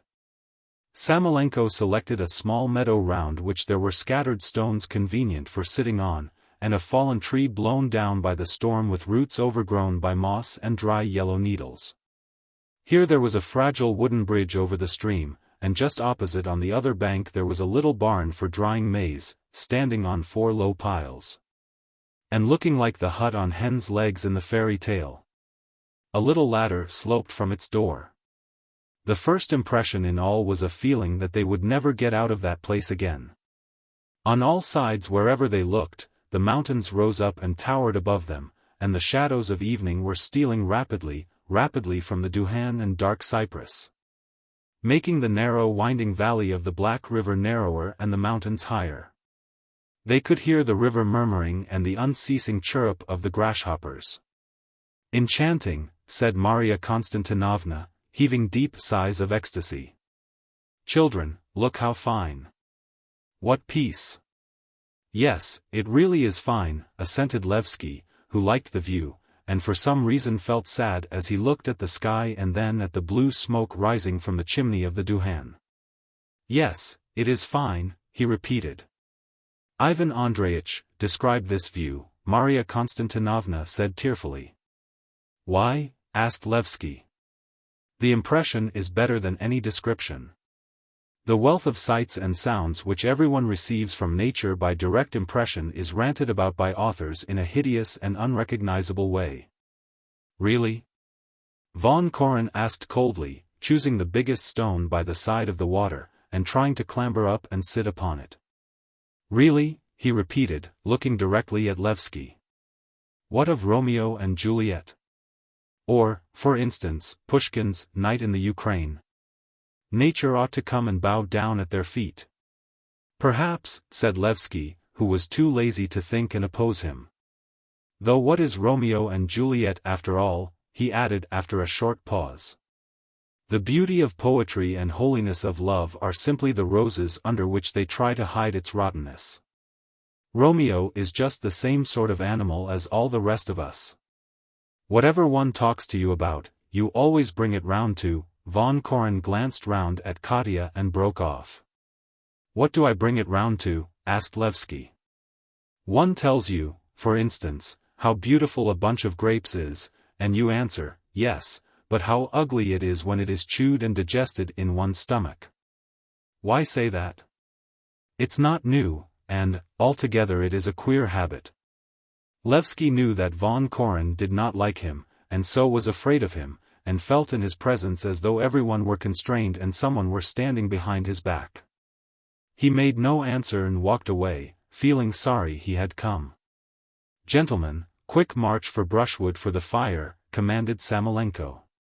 They all wandered off in different directions, and no one was left but Kirillin, Achmianov, and Nikodym Alexandritch. Kerbelay brought chairs, spread a rug on the ground, and set a few bottles of wine.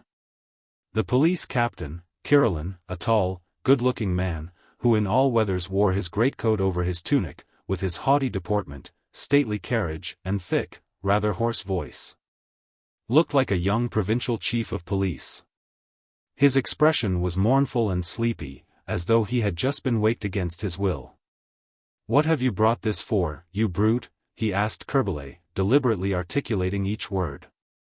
"I ordered you to give us kverel, and what have you brought, you ugly Tatar?" "Eh? What?" "We have plenty of wine of our own, Yegor Alexeitch," Nikodym Alexandritch observed, timidly and politely. "What?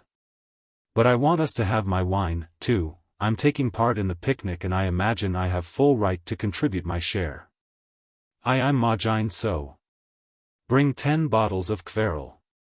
"Why so many?" asked Nikodym Alexandritch, in wonder, knowing Kirillin had no money. 20 bottles. 30, shouted Kirillin. "Never mind, let him," Achmianov whispered to Nikodym Alexandritch, "I'll pay." Nadyezhda Fyodorovna was in a light-hearted, mischievous mood. She wanted to skip and jump, to laugh, to shout, to tease, to flirt. In her cheap cotton dress with blue pansies on it, in her red shoes and the same straw hat, she seemed to herself, little, simple, light, ethereal as a butterfly. She ran over the rickety bridge and looked for a minute into the water, in order to feel giddy. Then, shrieking and laughing, ran to the other side to the drying shed, and she fancied that all the men were admiring her, even Kerbelay. When in the rapidly falling darkness the trees began to melt into the mountains and the horses into the carriages, and a light gleamed in the windows of the Duhan. She climbed up the mountain by the little path which zigzagged between stones and thorn bushes and sat on a stone. Down below, the campfire was burning. Near the fire, with his sleeves tucked up, the deacon was moving to and fro, and his long black shadow kept describing a circle round it. He put on wood, and with a spoon tied to a long stick he stirred the cauldron. Samoylenko, with a copper-red face, was fussing round the fire just as though he were in his own kitchen, shouting furiously. "Where's the salt, gentlemen? I bet you've forgotten it. Why are you all sitting about like lords while I do the work?" Laevsky and Nikodym Alexandritch were sitting side by side on the fallen tree looking pensively at the fire. Maria Konstantinovna, Katya, and Kostya were taking the cups, saucers, and plates out of the baskets. Von Koren, with his arms folded and one foot on a stone, was standing on a bank at the very edge of the water, thinking about something. Patches of red light from the fire moved together with the shadows over the ground near the dark human figures, and quivered on the mountain, on the trees, on the bridge, on the drying shed. On the other side the steep, scooped-out bank was all lighted up and glimmering in the stream, and the rushing turbid water broke its reflection into little bits. The deacon went for the fish which Kerbelay was cleaning and washing on the bank, but he stood still halfway and looked about him. "My God, how nice it is," he thought. "People, rocks, the fire, the twilight, a monstrous tree, nothing more, and yet how fine it is." On the further bank some unknown persons made their appearance near the drying shed. The flickering light and the smoke from the campfire puffing in that direction made it impossible to get a full view of them all at once. But glimpses were caught now of a shaggy hat and a grey beard, now of a blue shirt, now of a figure, ragged from shoulder to knee, with a dagger across the body. Then a swarthy young face with black eyebrows, as thick and bold as though they had been drawn in charcoal. 5 of them sat in a circle on the ground, and the other 5 went into the drying shed. One was standing at the door with his back to the fire, and with his hands behind his back was telling something, which must have been very interesting. For when Samoylenko threw on twigs and the fire flared up, and scattered sparks and threw a glaring light on the shed, 2 calm countenances with an expression on them of deep attention could be seen, looking out of the door, while those who were sitting in a circle turned round and began listening to the speaker. Soon after, those sitting in a circle began softly singing something slow and melodious, that sounded like Lenten church music. Listening to them, the deacon imagined how it would be with him in 10 years' time, when he would come back from the expedition. He would be a young priest and monk. An author with a name and a splendid past. He would be consecrated an archimandrite, then a bishop, and he would serve Mass in the cathedral. In a golden mitre he would come out into the body of the church with the icon on his breast, and blessing the Mass of the people with the triple and the double candelabra. Would proclaim, "Look down from heaven, O God, behold and visit this vineyard which thy hand has planted," and the children with their angel voices would sing in response, "Holy God." Deacon. Where is that fish? He heard Samoylenko's voice. As he went back to the fire, the deacon imagined the church procession going along a dusty road on a hot July day. In front the peasants carrying the banners and the women and children the icons, then the boy choristers and the sacristan with his face tied up and a straw in his hair, then in due order himself. The deacon, and behind him the priest wearing his calotte and carrying a cross, and behind them, tramping in the dust, a crowd of peasants, men, women, and children. In the crowd his wife and the priest's wife with kerchiefs on their heads. The choristers sing, the babies cry, the corncrakes call, the lark carols. Then they make a stand and sprinkle the herd with holy water. They go on again, and then kneeling pray for rain. Then lunch and talk. And that's nice too, thought the deacon. Chapter 7. Kirillin and Achmianov climbed up the mountain by the path. Achmianov dropped behind and stopped, while Kirillin went up to Nadyezhda Fyodorovna. "Good evening," he said, touching his cap. "Good evening." "Yes," said Kirillin, looking at the sky and pondering. "Why, yes?" asked Nadyezhda Fyodorovna after a brief pause, noticing that Achmianov was watching them both. "And so it seems," said the officer, slowly, "that our love has withered before it has blossomed, so to speak. How do you wish me to understand it? Is it a sort of coquetry on your part, or do you look upon me as a nincompoop who can be treated as you choose? It was a mistake. Leave me alone." Nadyezhda Fyodorovna said sharply, on that beautiful, marvelous evening, looking at him with terror and asking herself with bewilderment. Could there really have been a moment when that man attracted her and had been near to her? "So that's it," said Kirillin. He thought in silence for a few minutes and said, "Well, I'll wait till you are in a better humor, and meanwhile I venture to assure you I am a gentleman, and I don't allow anyone to doubt it. Adieu." He touched his cap again and walked off, making his way between the bushes. After a short interval Achmianov approached hesitatingly.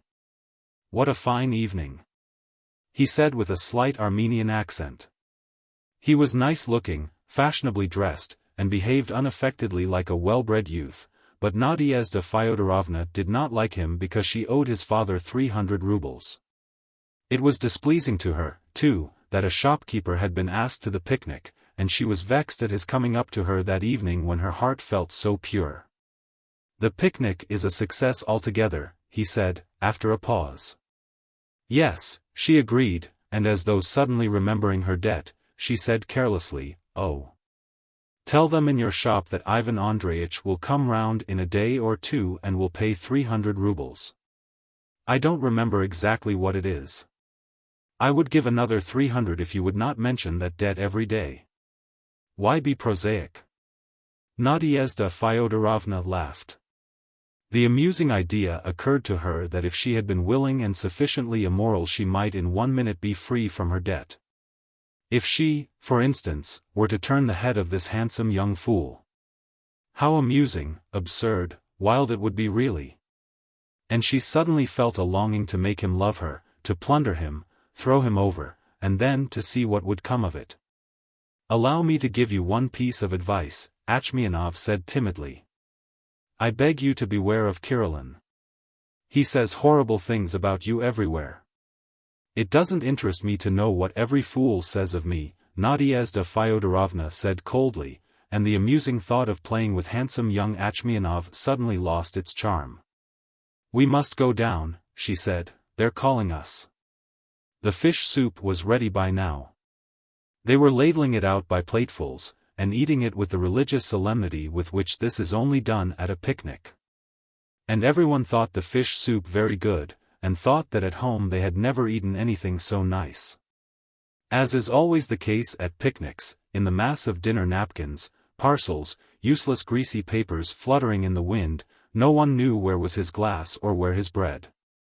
They poured the wine on the carpet and on their own knees, spilt the salt, while it was dark all round them and the fire burnt more dimly, and everyone was too lazy to get up and put wood on. They all drank wine, and even gave Kostya and Katya half a glass each. Nadyezhda Fyodorovna drank one glass and then another, got a little drunk and forgot about Kirillin. "A splendid picnic, an enchanting evening," said Laevsky, growing lively with the wine. "But I should prefer a fine winter to all this. His beaver collar is silver with hoarfrost." "Everyone to his taste," observed von Koren. Laevsky felt uncomfortable. The heat of the campfire was beating upon his back, and the hatred of von Koren upon his breast and face, this hatred on the part of a decent, clever man. A feeling in which there probably lay hid a well-grounded reason, humiliated him and enervated him, and unable to stand up against it. He said in a propitiatory tone, "I am passionately fond of nature, and I regret that I'm not a naturalist. I envy you." "Well, I don't envy you, and don't regret it," said Nadyezhda Fyodorovna. "I don't understand how anyone can seriously interest himself in beetles and ladybirds while the people are suffering." Laevsky shared her opinion. He was absolutely ignorant of natural science, and so could never reconcile himself to the authoritative tone and the learned and profound air of the people who devoted themselves to the whiskers of ants and the claws of beetles. And he always felt vexed that these people, relying on these whiskers, claws, and something they called protoplasm, he always imagined it in the form of an oyster, should undertake to decide questions involving the origin and life of man. But in Nadyezhda Fyodorovna's words he heard a note of falsity, and simply to contradict her he said, "The point is not the ladybirds, but the deductions made from them." Chapter 8. It was late, 11 o'clock, when they began to get into the carriages to go home. They took their seats, and the only ones missing were Nadyezhda Fyodorovna and Achmianov, who were running after one another, laughing, the other side of the stream. "Make haste, my friends," shouted Samoylenko. "You oughtn't to give ladies wine," said von Koren in a low voice.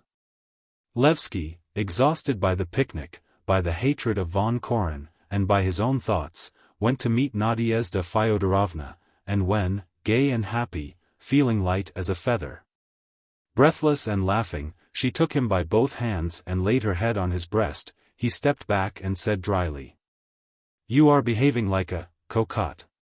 It sounded horribly coarse, so that he felt sorry for her at once. On his angry, exhausted face she read hatred, pity and vexation with himself, and her heart sank at once.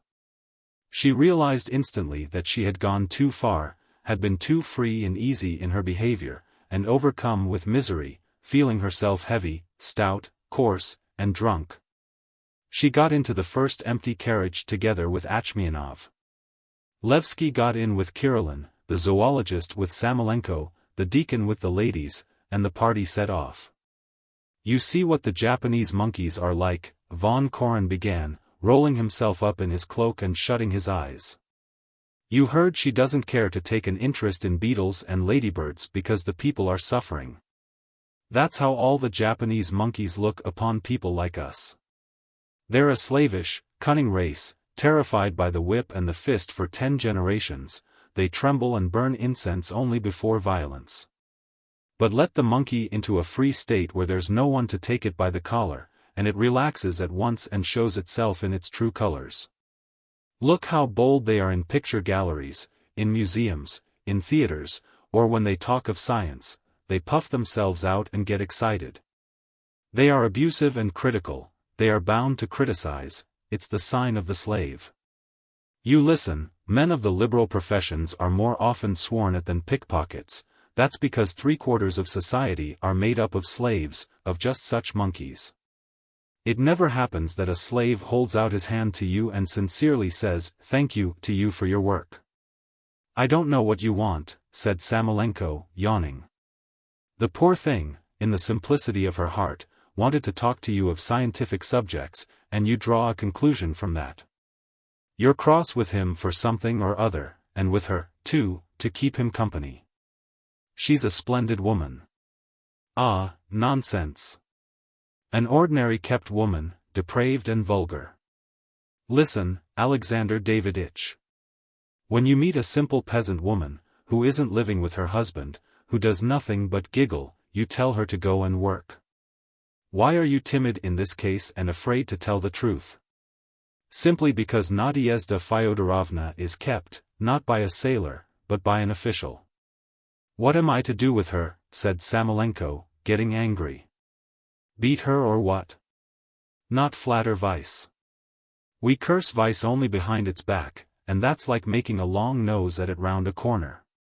I am a zoologist or a sociologist, which is the same thing. You are a doctor. Society believes in us.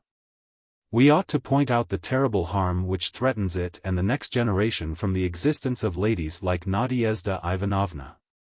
Fyodorovna, Samoylenko corrected. But what ought society to do? Society? That's its affair. To my thinking the surest and most direct method is compulsion. Mana militari, she ought to be returned to her husband. And if her husband won't take her in, then she ought to be sent to penal servitude or some house of correction. Auf, sighed Samoylenko. He paused and asked quietly, you said the other day that people like Laevsky ought to be destroyed.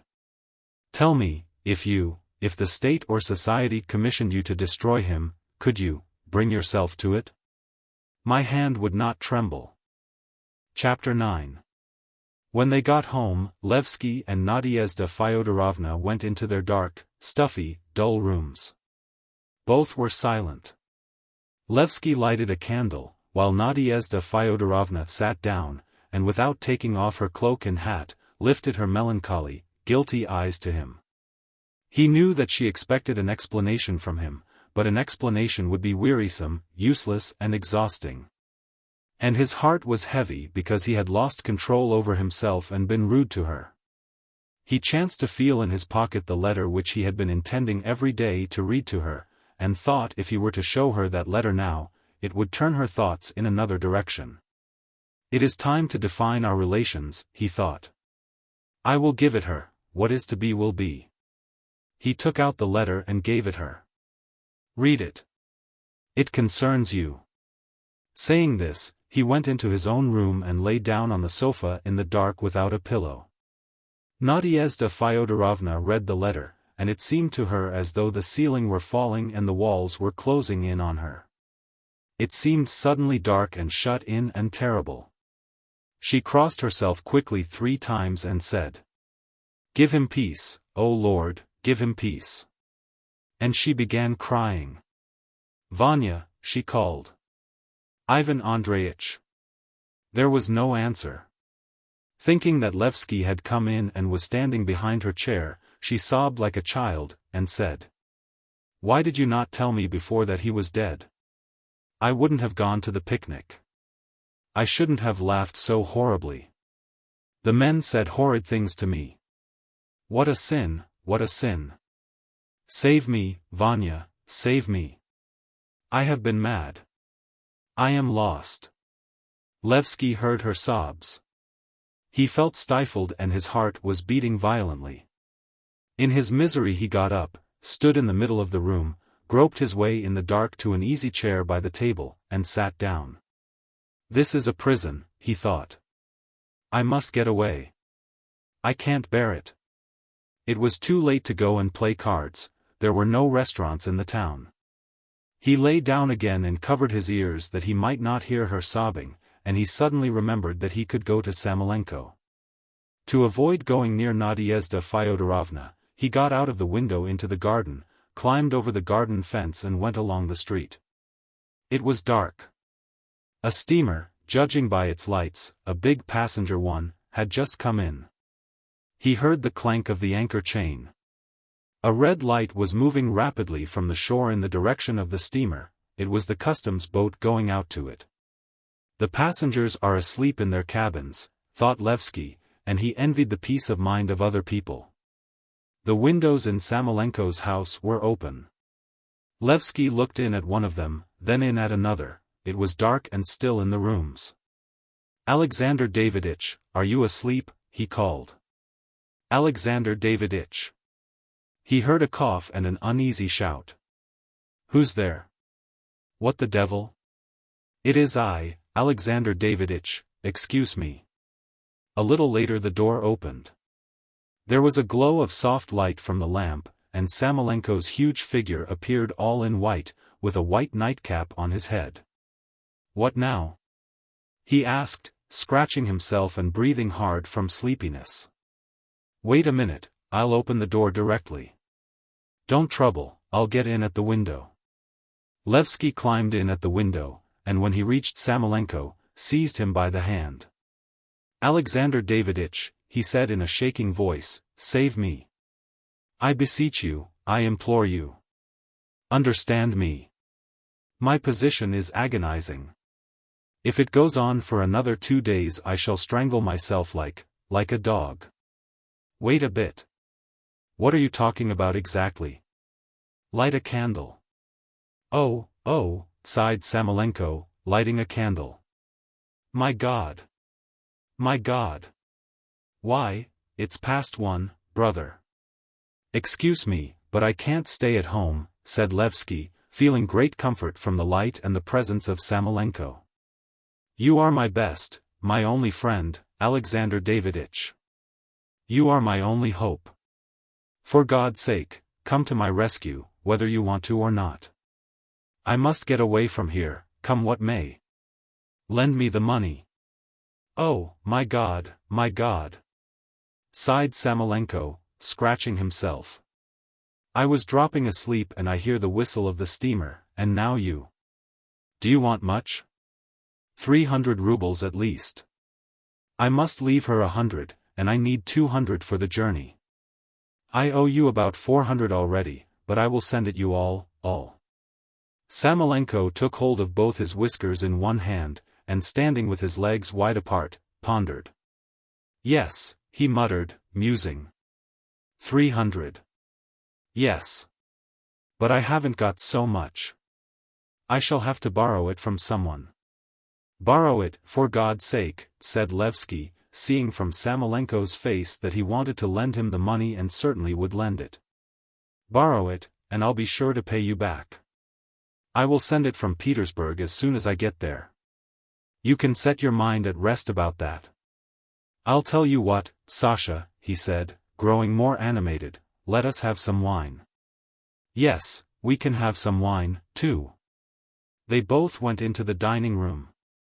"And how about Nadyezhda Fyodorovna?" asked Samoylenko, setting 3 bottles and a plate of peaches on the table. "Surely she's not remaining?" I will arrange it all," said Laevsky, feeling an unexpected rush of joy. "I will send her the money afterwards and she will join me. Then we will define our relations. To your health, friend." "Wait a bit," said Samoylenko. "Drink this first. This is from my vineyard. This bottle is from Navrid's vineyard and this one is from Ahachilov's. Try all 3 kinds and tell me candidly. There seems a little acidity about mine." Don't you taste it?" "Yes. You have comforted me, Alexander Daviditch. Thank you. I feel better. Is there any acidity?" "Goodness only knows, I don't know. But you are a splendid, wonderful man." Looking at his pale, excited, good-natured face, Samoylenko remembered von Koren's view that men like that ought to be destroyed, and Laevsky seemed to him a weak, defenseless child, whom anyone could injure and destroy. "And when you go, make it up with your mother," he said. "It's not right." Yes, I certainly shall." They were silent for a while. When they had emptied the first bottle, Samoylenko said, "You ought to make it up with von Koren too. You are both such splendid, clever fellows, and you glare at each other like wolves." "Yes, he's a fine, very intelligent fellow," Laevsky assented, ready now to praise and forgive everyone. "He's a remarkable man, but it's impossible for me to get on with him. No. Our natures are too different. I'm an indolent, weak, submissive nature. Perhaps in a good minute I might hold out my hand to him, but he would turn away from me, with contempt."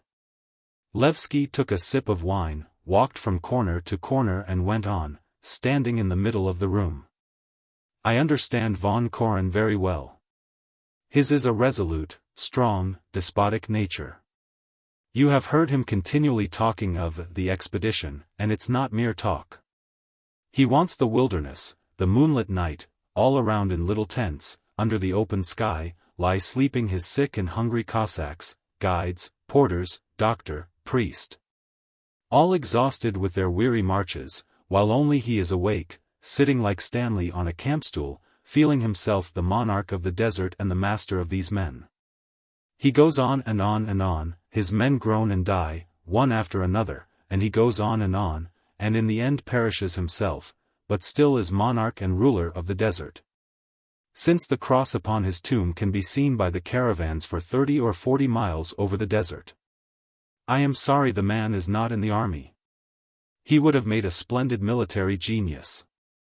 He would not have hesitated to drown his cavalry in the river and make a bridge out of dead bodies.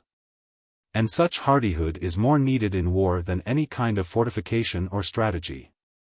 Oh, I understand him perfectly. Tell me, why is he wasting his substance here? What does he want here? He is studying the marine fauna. No, brother, no. Laevsky sighed. A scientific man who was on the steamer told me the Black Sea was poor in animal life, and that in its depths, thanks to the abundance of sulfuric hydrogen, organic life was impossible. All the serious zoologists work at the biological station at Naples or Villefranche. But von Koren is independent and obstinate. He works on the Black Sea because nobody else is working there. He is at loggerheads with the university, does not care to know his comrades and other scientific men because he is first of all a despot and only secondly a zoologist. And you'll see he'll do something. He is already dreaming that when he comes back from his expedition he will purify our universities from intrigue and mediocrity, and will make the scientific men mind their P's and Q's. Despotism is just as strong in science as in the army. And he is spending his second summer in this stinking little town because he would rather be first in a village than second in a town. Here he is a king and an eagle, he keeps all the inhabitants under his thumb and oppresses them with his authority. He has appropriated everyone, he meddles in other people's affairs. Everything is of use to him, and everyone is afraid of him. I am slipping out of his clutches, he feels that and hates me. Hasn't he told you that I ought to be destroyed or sent to hard labor? Yes, laughed Samoylenko. Laevsky laughed too, and drank some wine. His ideals are despotic too, he said, laughing, and biting a peach. Ordinary mortals think of their neighbor, me, you, man in fact, if they work for the common weal. To von Koren men are puppets and nonentities, too trivial to be the object of his life. He works, will go for his expedition and break his neck there, not for the sake of love for his neighbor, but for the sake of such abstractions as humanity, future generations, an ideal race of men. He exerts himself for the improvement of the human race, and we are in his eyes only slaves, food for the cannon, beasts of burden. Some he would destroy or stow away in Siberia, others he would break by discipline, would, like a Rakchiv, force them to get up and go to bed to the sound of the drum. Would appoint eunuchs to preserve our chastity and morality, would order them to fire at anyone who steps out of the circle of our narrow conservative morality. And all this in the name of the improvement of the human race. And what is the human race? Illusion, mirage, despots have always been illusionists. I understand him very well, brother. I appreciate him and don't deny his importance. This world rests on men like him, and if the world were left only to such men as us, for all our good nature and good intentions, we should make as great a mess of it as the flies have of that picture. Yes. Laevsky sat down beside Samoylenko, and said with genuine feeling, I'm a foolish, worthless, depraved man.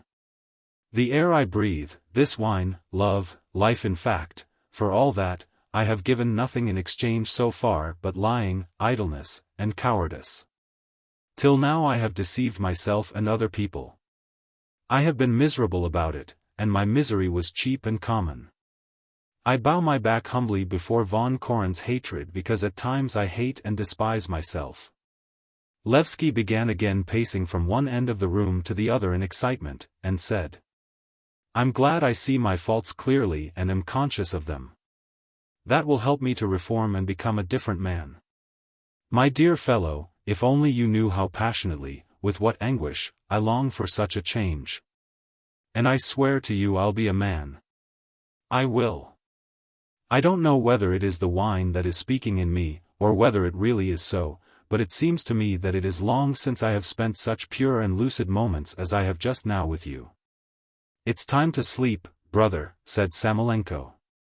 "Yes, yes. Excuse me, I'll go directly." Laevsky moved hurriedly about the furniture and windows, looking for his cap. "Thank you," he muttered, sighing. "Thank you. Kind and friendly words are better than charity. You have given me new life."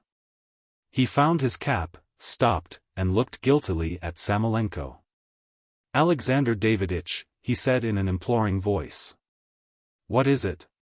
"Let me stay the night with you, my dear fellow." "Certainly. Why not?" Laevsky lay down on the sofa, and went on talking to the doctor for a long time. Chapter 10. 3 days after the picnic, Maria Konstantinovna unexpectedly called on Nadyezhda Fyodorovna, and without greeting her or taking off her hat, seized her by both hands, pressed them to her breast and said in great excitement, "My dear, I am deeply touched and moved. Our dear kind-hearted doctor told my Nikodem Alexandritch yesterday that your husband was dead. Tell me, my dear, tell me, is it true?" "Yes, it's true, he is dead," answered Nadyezhda Fyodorovna. "That is awful, awful, my dear. But there's no evil without some compensation. Your husband was no doubt a noble, wonderful, holy man, and such are more needed in heaven than on earth." Every line and feature in Maria Konstantinovna's face began quivering as though little needles were jumping up and down under her skin.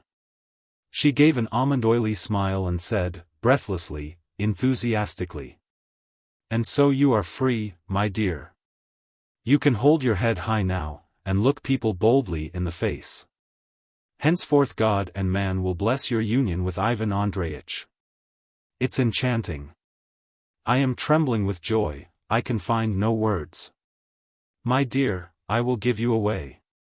Nikodem Alexandritch and I have been so fond of you, you will allow us to give our blessing to your pure, lawful union. When do you think of being married?" "I haven't thought of it," said Nadyezhda Fyodorovna, freeing her hands.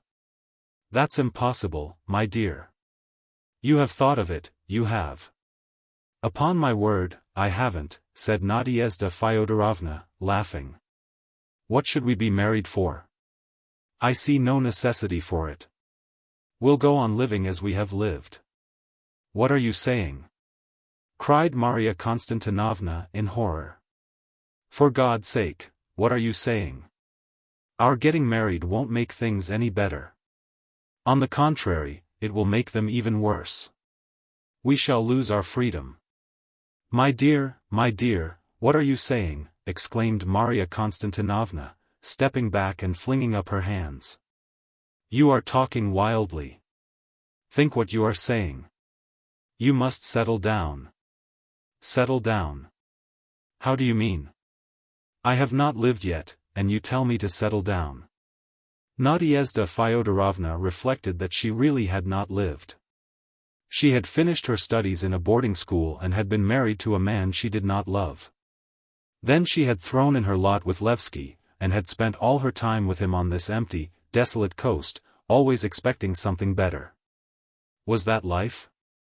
"I ought to be married though," she thought, but remembering Kirillin and Achmianov she flushed and said, "No, it's impossible.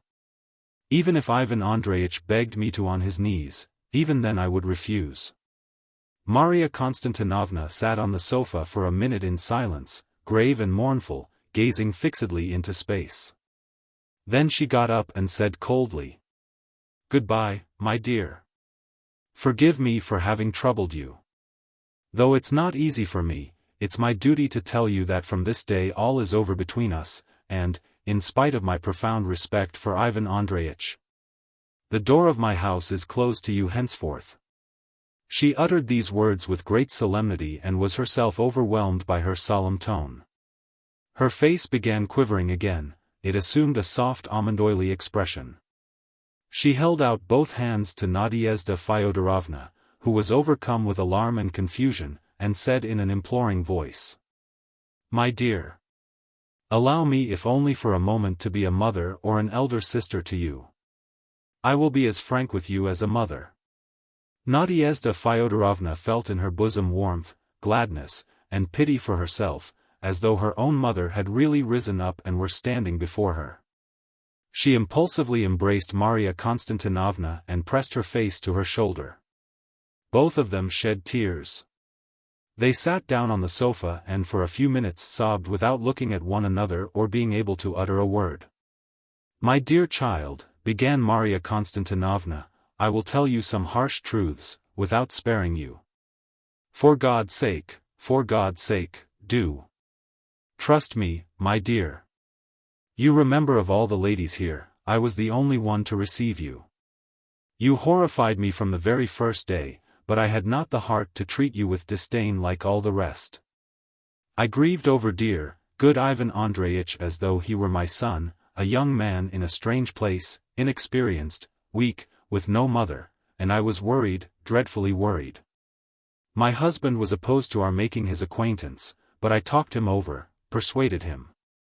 We began receiving Ivan Andreitch, and with him, of course, you. If we had not, he would have been insulted. I have a daughter, a son. You understand the tender mind, the pure heart of childhood. Who so offendeth one of these little ones? I received you into my house and trembled for my children.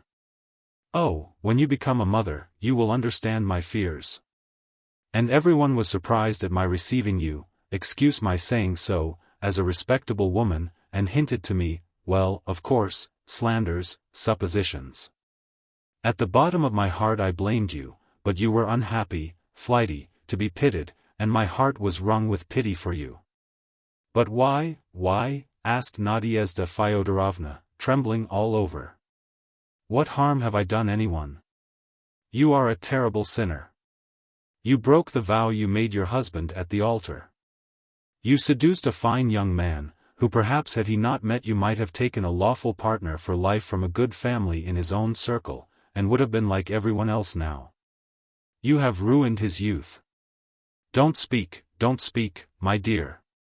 I never believe that man is to blame for our sins. It is always the woman's fault. Men are frivolous in domestic life.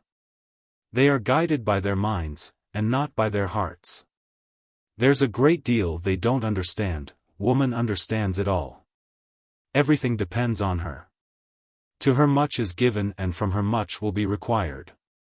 Oh, my dear, if she had been more foolish or weaker than man on that side, God would not have entrusted her with the education of boys and girls. And then, my dear, you entered on the path of vice, forgetting all modesty. Any other woman in your place would have hidden herself from people, would have sat shut up at home, and would only have been seen in the temple of God, pale, dressed all in black and weeping. And everyone would have said in genuine compassion, O Lord, this erring angel is coming back again to thee. But you, my dear, have forgotten all discretion, have lived openly, extravagantly, have seemed to be proud of your sin. You have been gay and laughing, and I, looking at you, shuddered with horror, and have been afraid that thunder from heaven would strike our house while you were sitting with us. My dear, don't speak, cried Marya Konstantinovna, observing that Nadyezhda Fyodorovna wanted to speak. Trust me, I will not deceive you, I will not hide one truth from the eyes of your soul. Listen to me, my dear. God marks great sinners, and you have been marked out, only think, your costumes have always been appalling. Nadyezhda Fyodorovna, who had always had the highest opinion of her costumes, left off crying and looked at her with surprise. Yes, appalling, Marya Konstantinovna went on. Anyone could judge of your behavior from the elaboration and gaudiness of your attire. People laughed and shrugged their shoulders as they looked at you, and I grieved. And forgive me, my dear, you are not nice in your person.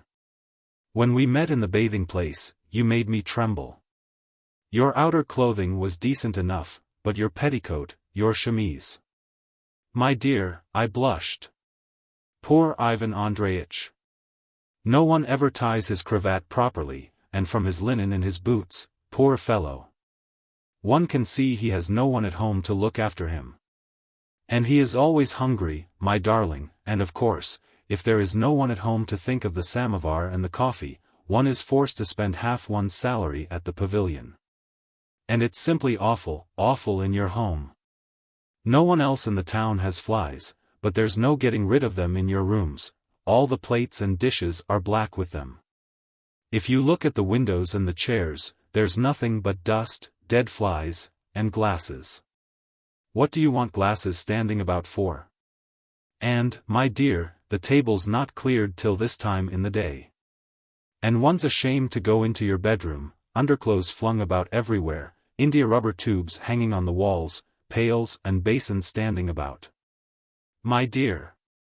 A husband ought to know nothing, and his wife ought to be as neat as a little angel in his presence. I wake up every morning before it is light, and wash my face with cold water that my Nikodem Alexandrich may not see me looking drowsy. That's all nonsense, Nadyezhda Fyodorovna sobbed. If only I were happy, but I am so unhappy. Yes, yes, you are very unhappy. Maria Konstantinovna sighed, hardly able to restrain herself from weeping. And there's terrible grief in store for you in the future. A solitary old age, ill health, and then you will have to answer at the dread judgment seat. It's awful, awful. Now fate itself holds out to you a helping hand, and you madly thrust it from you. Be married, make haste and be married. Yes, we must, said Nadyezhda Fyodorovna, but it's impossible. Why? It's impossible. Oh, if only you knew. Nadyezhda Fyodorovna had an impulse to tell her about Kirillin, and how the evening before she had met handsome young Achmianov at the harbor, and how the mad, ridiculous idea had occurred to her of cancelling her debt for 300. It had amused her very much, and she returned home late in the evening feeling that she had sold herself and was irrevocably lost. She did not know herself how it had happened. And she longed to swear to Maria Konstantinovna that she would certainly pay that debt, but sobs and shame prevented her from speaking. I am going away, she said. Ivan Andreitch may stay, but I am going. Where? To Russia. But how will you live there? Why, you have nothing. I will do translation, or I will open a library. Don't let your fancy run away with you, my dear. You must have money for a library. Well, I will leave you now, and you calm yourself and think things over, and tomorrow come and see me, bright and happy. That will be enchanting. Well, goodbye, my angel. Let me kiss you. Maria Konstantinovna kissed Nadyezhda Fyodorovna on the forehead, made the sign of the cross over her, and softly withdrew. It was getting dark, and Olga lighted up in the kitchen. Still crying, Nadyezhda Fyodorovna went into the bedroom and lay down on the bed. She began to be very feverish. She undressed without getting up, crumpled up her clothes at her feet, and curled herself up under the bedclothes. She was thirsty, and there was no one to give her something to drink. I'll pay it back, she said to herself, and it seemed to her in delirium that she was sitting beside some sick woman, and recognized her as herself. I'll pay it back. It would be stupid to imagine that it was for money. I will go away and send him the money from Petersburg. At first 100, then another 100, and then the third 100. It was late at night when Laevsky came in. At first 100, Nadyezhda Fyodorovna said to him, then another 100. You ought to take some quinine, he said, and thought, tomorrow is Wednesday. The steamer goes and I am not going in it. So I shall have to go on living here till Saturday. Nadyezhda Fyodorovna knelt up in bed.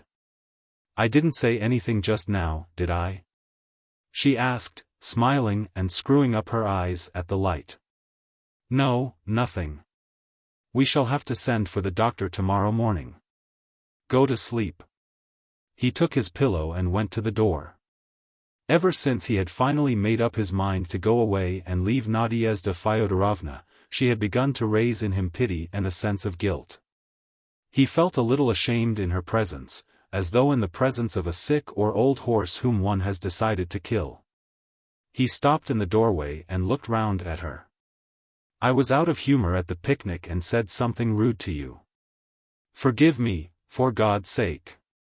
Saying this, he went off to his study, lay down, and for a long while could not get to sleep.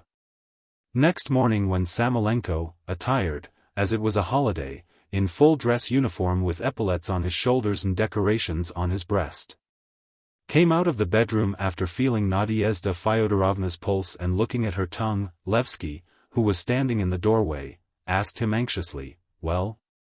Well?" There was an expression of terror, of extreme uneasiness, and of hope on his face.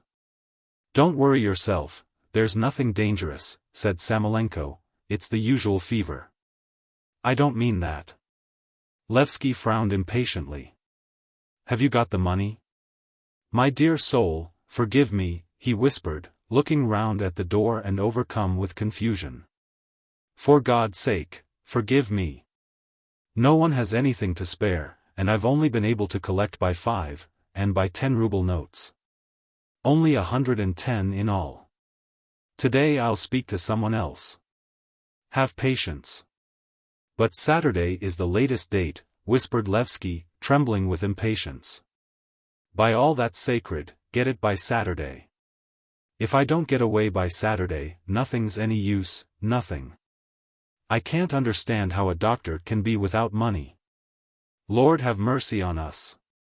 Samoylenko whispered rapidly and intensely, and there was positively a breaking note in his throat. "I've been stripped of everything, I am owed 7,000, and I'm in debt all round. Is it my fault? Then you'll get it by Saturday?" "Yes? I'll try. I implore you, my dear fellow. So that the money may be in my hands by Friday morning." Samoylenko sat down and prescribed solution of quinine and kalii bromide in tincture of rhubarb, tincturi gentiani, aquae funiculi, all in one mixture, added some pink syrup to sweeten it, and went away. Chapter 11.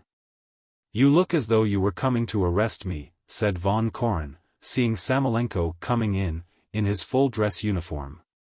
"I was passing by and thought, suppose I go in and pay my respects to zoology," said Samoylenko, sitting down at the big table, knocked together by the zoologist himself out of plain boards.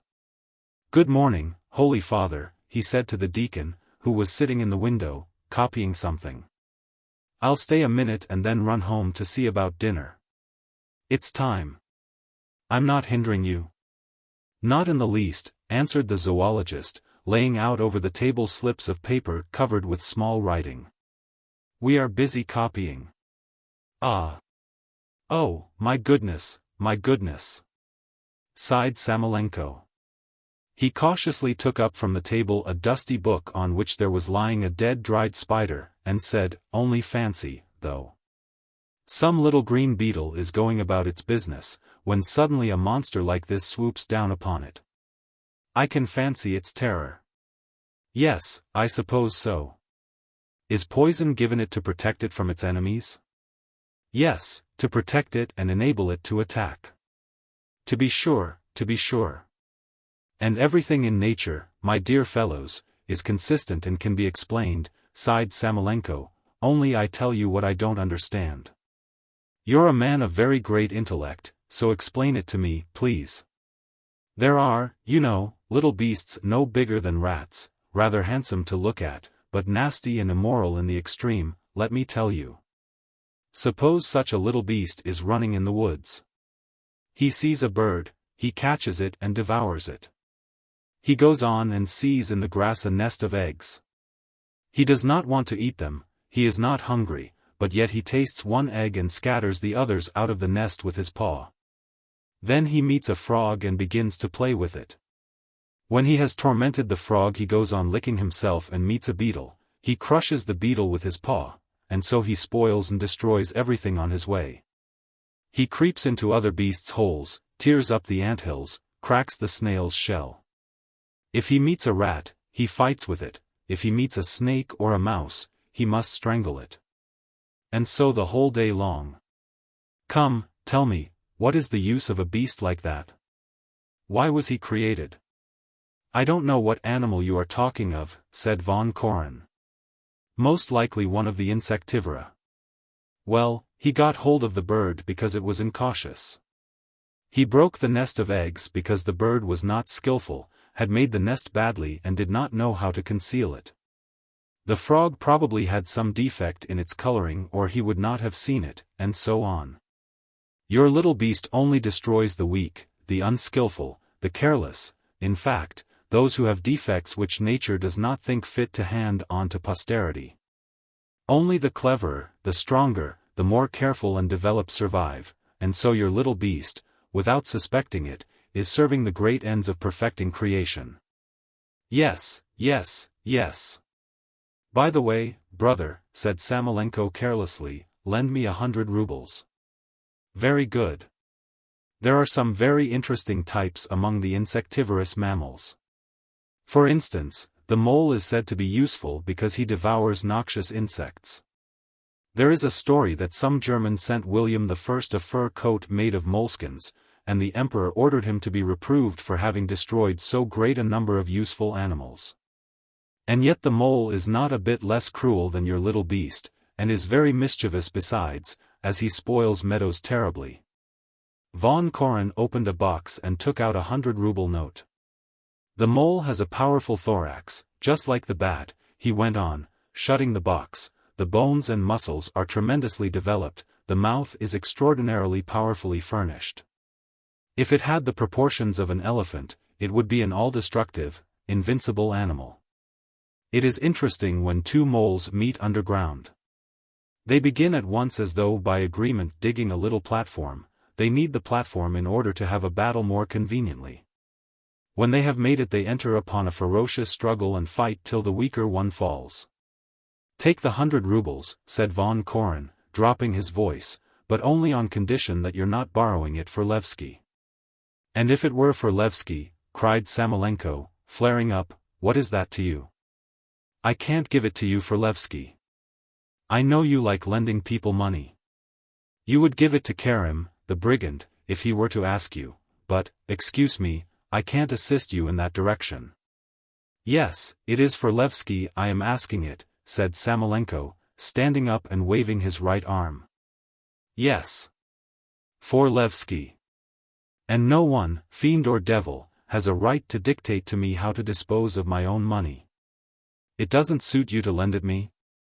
No? The deacon began laughing. Don't get excited, but be reasonable, said the zoologist. To shower benefits on Mr. Laevsky is, to my thinking, as senseless as to water weeds or to feed locusts.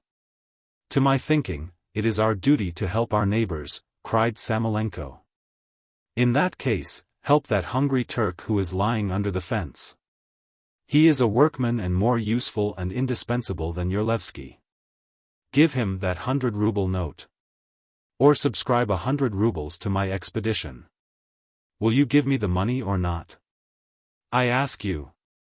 Tell me openly, what does he want money for? It's not a secret, he wants to go to Petersburg on Saturday. So that is it. Von Koren drawled out. Aha. We understand. And is she going with him, or how is it to be? She's staying here for the time. He'll arrange his affairs in Petersburg and send her the money, and then she'll go. That's smart, said the zoologist, and he gave a short tenor laugh. Smart, well planned. He went rapidly up to Samoylenko, and standing face to face with him, and looking him in the eyes, asked, Tell me now honestly, is he tired of her? Yes? Tell me, is he tired of her? Yes? Yes, Samoylenko articulated, beginning to perspire. How repulsive it is, said von Koren, and from his face it could be seen that he felt repulsion. One of two things, Alexander Daviditch, either you are in the plot with him, or, excuse my saying so, you are a simpleton.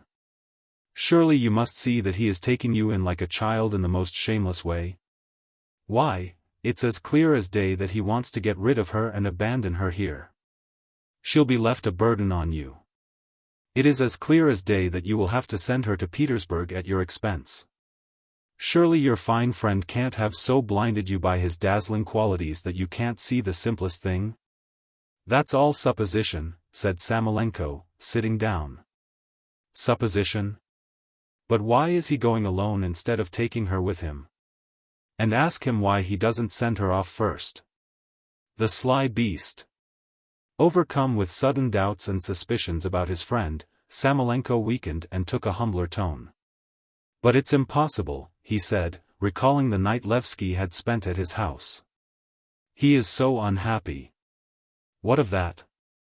Thieves and incendiaries are unhappy too. Even supposing you are right, said Samoylenko, hesitating. Let us admit it. Still, he's a young man in a strange place, a student. We have been students, too, and there is no one but us to come to his assistance. To help him to do abominable things, because he and you at different times have been at universities, and neither of you did anything there. What nonsense! Stop, let us talk it over coolly. I imagine it will be possible to make some arrangement, Samoylenko reflected, twiddling his fingers. I'll give him the money, you see, but make him promise on his honor that within a week he'll send Nadyezhda Fyodorovna the money for the journey. And he'll give you his word of honor, in fact, he'll shed tears and believe in it himself, but what's his word of honor worth? He won't keep it, and when in a year or two you meet him on the Nevsky Prospect with a new mistress on his arm, he'll excuse himself on the ground that he has been crippled by civilization. And that he is made after the pattern of Rudin. Drop him, for God's sake. Keep away from the filth, don't stir it up with both hands. Samoylenko thought for a minute and said resolutely. But I shall give him the money all the same. As you please. I can't bring myself to refuse a man simply on an assumption. Very fine, too. You can kiss him if you like. Give me the 100 rubles, then, Samoylenko asked timidly. I won't. A silence followed. Samoylenko was quite crushed. His face wore a guilty, abashed, and ingratiating expression, and it was strange to see this pitiful, childish, shamefaced countenance on a huge man wearing epaulets and orders of merit. The bishop here goes the round of his diocese on horseback instead of in a carriage, said the deacon, laying down his pen. It's extremely touching to see him sit on his horse. His simplicity and humility are full of biblical grandeur. Is he a good man? Asked von Koren, who was glad to change the conversation. Of course. If he hadn't been a good man, do you suppose he would have been consecrated a bishop? Among the bishops are to be found good and gifted men, said von Koren. The only drawback is that some of them have the weakness to imagine themselves statesmen. One busies himself with Russification, another criticizes the sciences. That's not their business. They had much better look into their consistory a little. A layman cannot judge of bishops. Why so, deacon? A bishop is a man just the same as you or I. The same, but not the same. The deacon was offended and took up his pen. If you had been the same, the divine grace would have rested upon you, and you would have been bishop yourself. And since you are not bishop, it follows you are not the same.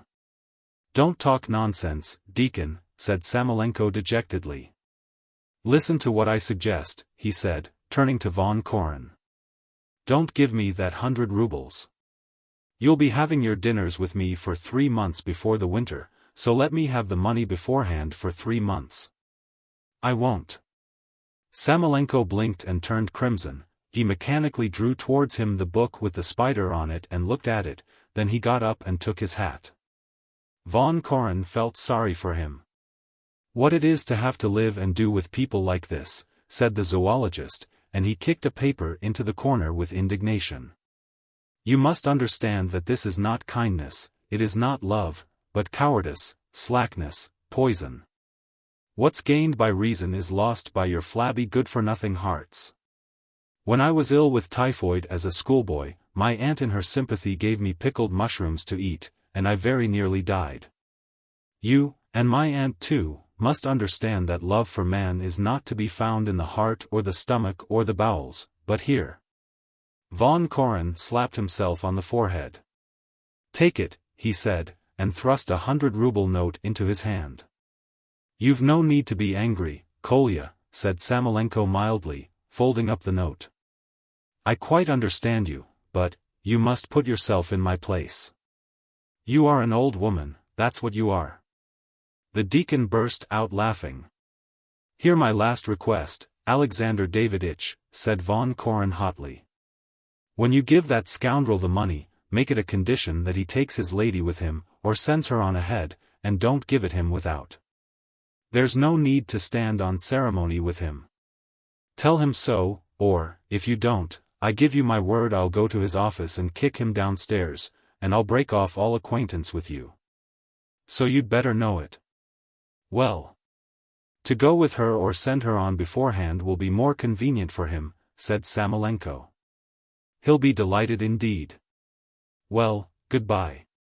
He said goodbye affectionately and went out, but before shutting the door after him, he looked round at Von Koren and, with a ferocious face, said, It's the Germans who have ruined you, brother. Yes. The Germans. Chapter 12. Next day, Thursday, Maria Konstantinovna was celebrating the birthday of her Kostya. All were invited to come at midday and eat pies, and in the evening to drink chocolate. When Laevsky and Nadyezhda Fyodorovna arrived in the evening, the zoologist, who was already sitting in the drawing-room, drinking chocolate, asked Samoylenko. Have you talked to him? Not yet. Mind now, don't stand on ceremony. I can't understand the insolence of these people. Why, they know perfectly well the view taken by this family of their cohabitation, and yet they force themselves in here. If one is to pay attention to every prejudice, said Samoylenko, one could go nowhere. Do you mean to say that the repugnance felt by the masses for illicit love and moral laxity is a prejudice? Of course it is. It's prejudice and hate. When the soldiers see a girl of light behavior, they laugh and whistle, but just ask them what they are themselves. It's not for nothing they whistle. The fact that girls strangle their illegitimate children and go to prison for it, and that Anna Karenina flung herself under the train, and that in the villages they smear the gates with tar. And that you and I, without knowing why, are pleased by Katya's purity, and that every one of us feels a vague craving for pure love, though he knows there is no such love, is all that prejudice. That is the one thing, brother, which has survived intact from natural selection, and, if it were not for that obscure force regulating the relations of the sexes, the Laevskys would have it all their own way, and mankind would degenerate in 2 years. Laevsky came into the drawing-room, greeted everyone, and shaking hands with Von Koren, smiled ingratiatingly. He waited for a favorable moment and said to Samoylenko, Excuse me, Alexander Daviditch, I must say 2 words to you. Samoylenko got up, put his arm round Laevsky's waist, and both of them went into Nikodym Alexandritch's study. Tomorrow's Friday, said Laevsky, biting his nails. Have you got what you promised? I've only got 200. I'll get the rest today or tomorrow. Don't worry yourself. Thank God, sighed Laevsky, and his hands began trembling with joy. You are saving me, Alexander Daviditch, and I swear to you by God, by my happiness and anything you like, I'll send you the money as soon as I arrive. And I'll send you my old debt too. Look here, Vanya, said Samoylenko, turning crimson and taking him by the button. You must forgive my meddling in your private affairs, but, why shouldn't you take Nadyezhda Fyodorovna with you? You queer fellow. How is that possible? One of us must stay, or our creditors will raise an outcry. You see, I owe 700 or more to the shops. Only wait, and I will send them the money. I'll stop their mouths, and then she can come away. I see. But why shouldn't you send her on first? My goodness, as though that were possible. Laevsky was horrified. Why, she's a woman. What would she do there alone? What does she know about it? That would only be a loss of time and a useless waste of money. That's reasonable, thought Samoylenko, but remembering his conversation with von Koren, he looked down and said sullenly, I can't agree with you. Either go with her or send her first. Otherwise I won't give you the money. Those are my last words. He staggered back, lurched backwards against the door, and went into the drawing room, crimson and overcome with confusion. Friday, thought Laevsky, going back into the drawing room. Friday. He was handed a cup of chocolate.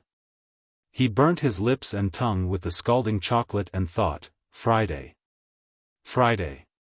For some reason he could not get the word Friday out of his head. He could think of nothing but Friday, and the only thing that was clear to him, not in his brain but somewhere in his heart, was that he would not get off on Saturday. Before him stood Nikodym Alexandritch, very neat, with his hair combed over his temples, saying, Please take something to eat. Maria Konstantinovna showed the visitors Katya's school report and said, drawling, It's very, very difficult to do well at school nowadays. So much is expected. Mama! Groaned Katya, not knowing where to hide her confusion at the praises of the company. Laevsky, too, looked at the report and praised it. Scripture, Russian language, conduct, fives and fours, danced before his eyes, and all this, mixed with the haunting refrain of Friday. With the carefully combed locks of Nikodym Alexandritch and the red cheeks of Katya, produced on him a sensation of such immense overwhelming boredom that he almost shrieked with despair and asked himself, Is it possible I shall not get away? They put 2 card tables side by side and sat down to play post. Laevsky sat down too. Friday, he kept thinking, as he smiled and took a pencil out of his pocket. Friday. He wanted to think over his position, and was afraid to think. It was terrible to him to realize that the doctor had detected him in the deception which he had so long and carefully concealed from himself. Every time he thought of his future he would not let his thoughts have full rein. He would get into the train and set off, and thereby the problem of his life would be solved, and he did not let his thoughts go farther. Like a faraway dim light in the fields, the thought sometimes flickered in his mind that in one of the side streets of Petersburg, in the remote future, he would have to have recourse to a tiny lie in order to get rid of Nadyezhda Fyodorovna and pay his debts. He would tell a lie only once, and then a completely new life would begin. And that was right, at the price of a small lie he would win so much truth. Now when by his blunt refusal the doctor had crudely hinted at his deception, he began to understand that he would need deception not only in the remote future, but today, and tomorrow. And in a month's time, and perhaps up to the very end of his life. In fact, in order to get away he would have to lie to Nadyezhda Fyodorovna, to his creditors, and to his superiors in the service. Then, in order to get money in Petersburg, he would have to lie to his mother, to tell her that he had already broken with Nadyezhda Fyodorovna. And his mother would not give him more than 500 rubles, so he had already deceived the doctor, as he would not be in a position to pay him back the money within a short time. Afterwards, when Nadyezhda Fyodorovna came to Petersburg, he would have to resort to a regular series of deceptions, little and big, in order to get free of her. And again there would be tears, boredom, a disgusting existence, remorse, and so there would be no new life. Deception and nothing more. A whole mountain of lies rose before Laevsky's imagination. To leap over it at one bound and not to do his lying piecemeal, he would have to bring himself to stern, uncompromising action. For instance, to getting up without saying a word, putting on his hat, and at once setting off without money and without explanation. But Laevsky felt that was impossible for him. Friday, he thought. Friday. They wrote little notes, folded them in two, and put them in Nikodym Alexandritch's old top hat. When there were a sufficient heap of notes, Kostya, who acted the part of postman, walked round the table and delivered them. The deacon, Katya, and Kostya, who received amusing notes and tried to write as funnily as they could, were highly delighted. "We must have a little talk," Nadyezhda Fyodorovna read in a little note. She glanced at Marya Konstantinovna, who gave her an almond-oily smile and nodded. "Talk of what?" thought Nadyezhda Fyodorovna. "If one can't tell the whole, it's no use talking." Before going out for the evening she had tied Laevsky's cravat for him, and that simple action filled her soul with tenderness and sorrow. The anxiety in his face, his absent-minded looks, his pallor, and the incomprehensible change that had taken place in him of late, and the fact that she had a terrible revolting secret from him, and the fact that her hands trembled when she tied his cravat, all this seemed to tell her that they had not long left to be together. She looked at him as though he were an icon, with terror and penitence, and thought, "Forgive, forgive." Opposite her was sitting Achmianov, and he never took his black, lovesick eyes off her. She was stirred by passion. She was ashamed of herself, and afraid that even her misery and sorrow would not prevent her from yielding to impure desire tomorrow, if not today, and that, like a drunkard, she would not have the strength to stop herself. She made up her mind to go away that she might not continue this life, shameful for herself, and humiliating for Laevsky. She would beseech him with tears to let her go. And if he opposed her, she would go away secretly. She would not tell him what had happened, let him keep a pure memory of her. "I love you, I love you, I love you," she read. It was from Achmianov. She would live in some far remote place, would work and send Laevsky, anonymously, money, embroidered shirts, and tobacco, and would return to him only in old age or if he were dangerously ill and needed a nurse. When in his old age he learned what were her reasons for leaving him and refusing to be his wife, he would appreciate her sacrifice and forgive. "You've got a long nose." That must be from the deacon or Kostya. Nadyezhda Fyodorovna imagined how, parting from Laevsky, she would embrace him warmly, would kiss his hand, and would swear to love him all her life, and then, living in obscurity among strangers, she would every day think that somewhere she had a friend, someone she loved, a pure, noble, lofty man who kept a pure memory of her. "If you don't give me an interview today, I shall take measures, I assure you on my word of honor. You can't treat decent people like this, you must understand that." That was from Kirillin. Chapter 13. Laevsky received 2 notes, he opened one and read, "Don't go away, my darling." Who could have written that, he thought. Not Samoylenko, of course. And not the deacon, for he doesn't know I want to go away. Von Koren, perhaps? The zoologist bent over the table and drew a pyramid. Laevsky fancied that his eyes were smiling. Most likely Samoylenko has been gossiping, thought Laevsky. In the other note, in the same disguised angular handwriting with long tails to the letters, was written, "Somebody won't go away on Saturday." A stupid jibe, thought Laevsky. Friday, Friday. Something rose in his throat. He touched his collar and coughed, but instead of a cough a laugh broke from his throat. "Ha ha ha," he laughed. "Ha ha ha. What am I laughing at? Ha ha ha." He tried to restrain himself, covered his mouth with his hand, but the laugh choked his chest and throat, and his hand could not cover his mouth. "How stupid it is," he thought, rolling with laughter. "Have I gone out of my mind?" The laugh grew shriller and shriller, and became something like the bark of a lapdog.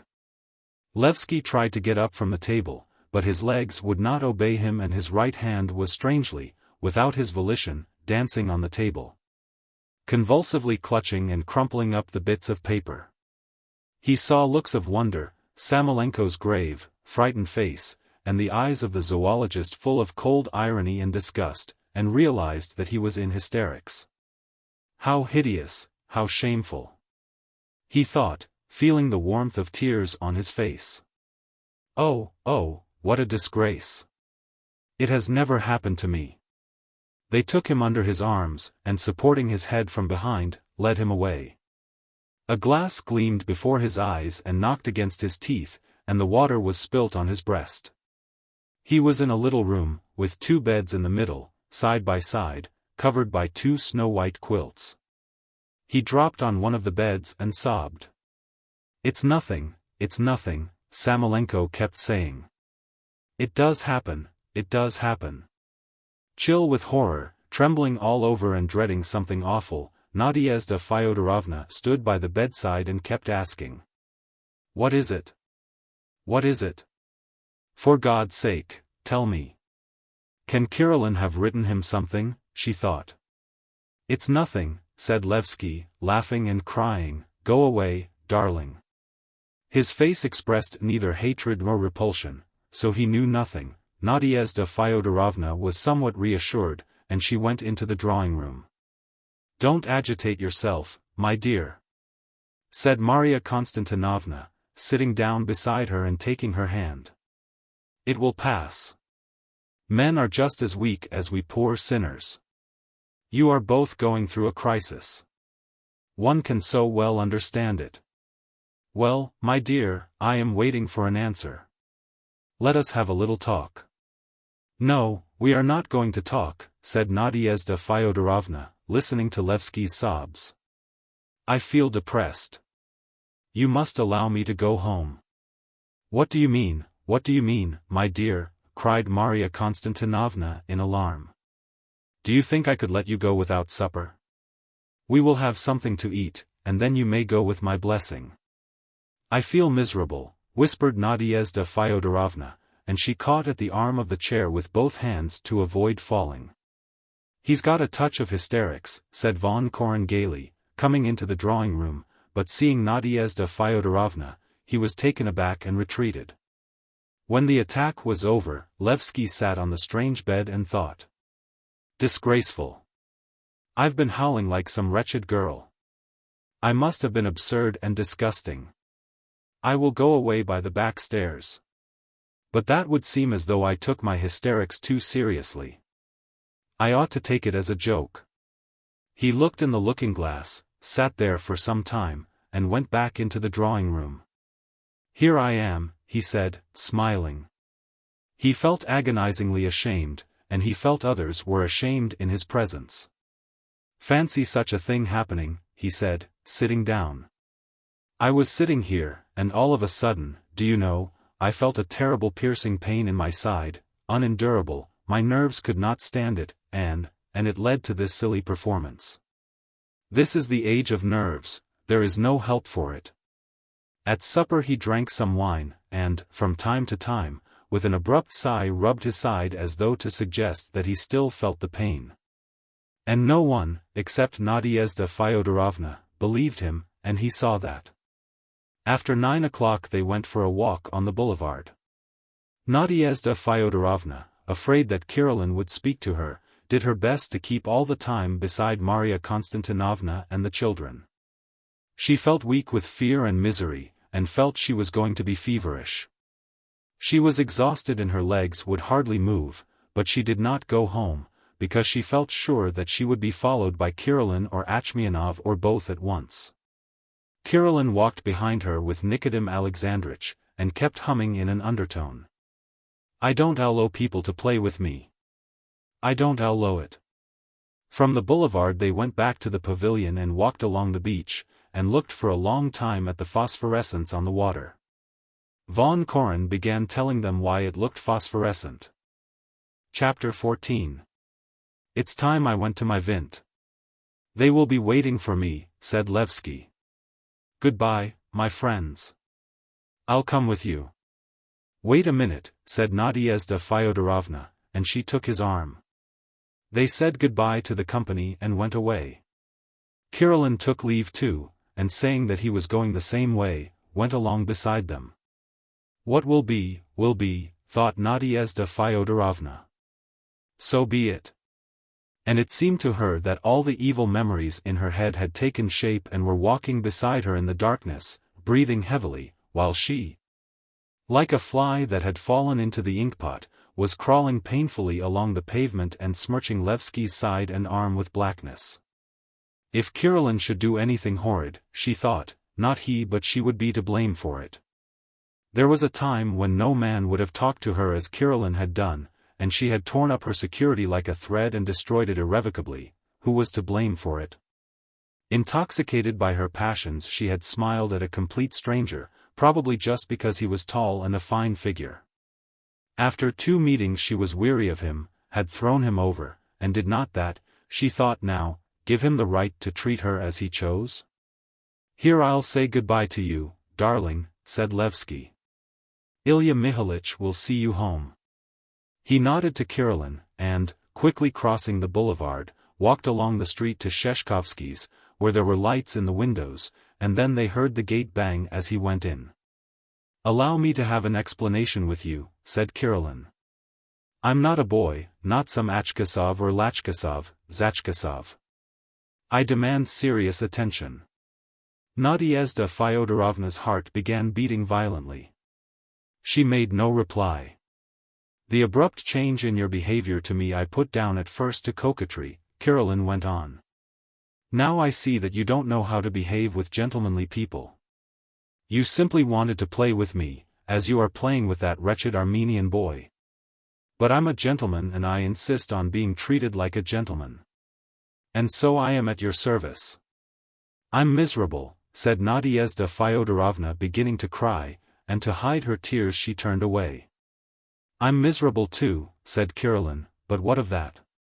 Kirillin was silent for a space, then he said distinctly and emphatically. I repeat, madam, that if you do not give me an interview this evening, I'll make a scandal this very evening. Let me off this evening, said Nadyezhda Fyodorovna, and she did not recognize her own voice, it was so weak and pitiful. I must give you a lesson. Excuse me for the roughness of my tone, but it's necessary to give you a lesson. Yes, I regret to say I must give you a lesson. I insist on 2 interviews, today and tomorrow. After tomorrow you are perfectly free and can go wherever you like with anyone you choose. Today and tomorrow. Nadyezhda Fyodorovna went up to her gate and stopped. Let me go, she murmured, trembling all over and seeing nothing before her in the darkness but his white tunic. You're right, I'm a horrible woman. I'm to blame, but let me go. I beg you. She touched his cold hand and shuddered. I beseech you. Alas, sighed Kirillin, alas. It's not part of my plan to let you go, I only mean to give you a lesson and make you realize. And what's more, madam, I've too little faith in women. I'm miserable. Nadyezhda Fyodorovna listened to the even splash of the sea, looked at the sky studded with stars, and longed to make haste and end it all, and get away from the cursed sensation of life. With its sea, stars, men, fever. Only not in my home, she said coldly. Take me somewhere else. Come to Muradov's. That's better. Where's that? Near the old wall. She walked quickly along the street and then turned into the side street that led towards the mountains. It was dark. There were pale streaks of light here and there on the pavement, from the lighted windows, and it seemed to her that, like a fly, she kept falling into the ink and crawling out into the light again. At one point he stumbled, almost fell down and burst out laughing. He's drunk, thought Nadyezhda Fyodorovna. Never mind. Never mind. So be it. Achmianov, too, soon took leave of the party and followed Nadyezhda Fyodorovna to ask her to go for a row. He went to her house and looked over the fence, the windows were wide open, there were no lights. Nadyezhda Fyodorovna, he called. A moment passed, he called again. Who's there? He heard Olga's voice. Is Nadyezhda Fyodorovna at home? No, she has not come in yet. Strange, very strange, thought Achmianov, feeling very uneasy. She went home. He walked along the boulevard, then along the street, and glanced in at the windows of Sheshkovsky's. Laevsky was sitting at the table without his coat on, looking attentively at his cards. Strange, strange, muttered Achmianov, and remembering Laevsky's hysterics, he felt ashamed. If she is not at home, where is she? He went to Nadyezhda Fyodorovna's lodgings again, and looked at the dark windows. It's a cheat, he thought, remembering that, meeting him at midday at Maria Konstantinovna's, she had promised to go in a boat with him that evening. The windows of the house where Kirillin lived were dark, and there was a policeman sitting asleep on a little bench at the gate. Everything was clear to Achmianov when he looked at the windows and the policeman. He made up his mind to go home, and set off in that direction, but somehow found himself near Nadyezhda Fyodorovna's lodgings again. He sat down on the bench near the gate and took off his hat, feeling that his head was burning with jealousy and resentment. The clock in the town church only struck twice in the 24 hours, at midday and midnight. Soon after it struck midnight he heard hurried footsteps. Tomorrow evening, then, again at Muradov's, Achmianov heard, and he recognized Kirillin's voice. At 8 o'clock, goodbye. Nadyezhda Fyodorovna made her appearance near the garden. Without noticing that Achmianov was sitting on the bench, she passed beside him like a shadow, opened the gate, and leaving it open, went into the house. In her own room she lighted the candle and quickly undressed, but instead of getting into bed, she sank on her knees before a chair, flung her arms round it, and rested her head on it. It was past 2 when Laevsky came home. Chapter 15. Having made up his mind to lie, not all at once but piecemeal, Laevsky went soon after 1 o'clock next day to Samoylenko to ask for the money that he might be sure to get off on Saturday. After his hysterical attack, which had added an acute feeling of shame to his depressed state of mind, it was unthinkable to remain in the town. If Samoylenko should insist on his conditions, he thought it would be possible to agree to them and take the money, and next day, just as he was starting, to say that Nadyezhda Fyodorovna refused to go. He would be able to persuade her that evening that the whole arrangement would be for her benefit. If Samoylenko, who was obviously under the influence of von Koren, should refuse the money altogether or make fresh conditions, then he, Laevsky, would go off that very evening in a cargo vessel, or even in a sailing boat, to Novi Athon or Novorossiysk, would send from there an humiliating telegram, and would stay there till his mother sent him the money for the journey. When he went into Samoylenko's, he found von Koren in the drawing-room. The zoologist had just arrived for dinner, and, as usual, was turning over the album and scrutinizing the gentlemen in top hats and the ladies in caps. How very unlucky, thought Laevsky, seeing him. He may be in the way. Good morning. Good morning, answered von Koren, without looking at him. Is Alexander Daviditch at home? Yes, in the kitchen. Laevsky went into the kitchen, but seeing from the door that Samoylenko was busy over the salad, he went back into the drawing-room and sat down. He always had a feeling of awkwardness in the zoologist's presence, and now he was afraid there would be talk about his attack of hysterics. There was more than a minute of silence. Von Koren suddenly raised his eyes to Laevsky and asked, "How do you feel after yesterday?" "Very well indeed," said Laevsky, flushing. "It really was nothing much. Until yesterday I thought it was only ladies who had hysterics, and so at first I thought you had St. Vitus's dance."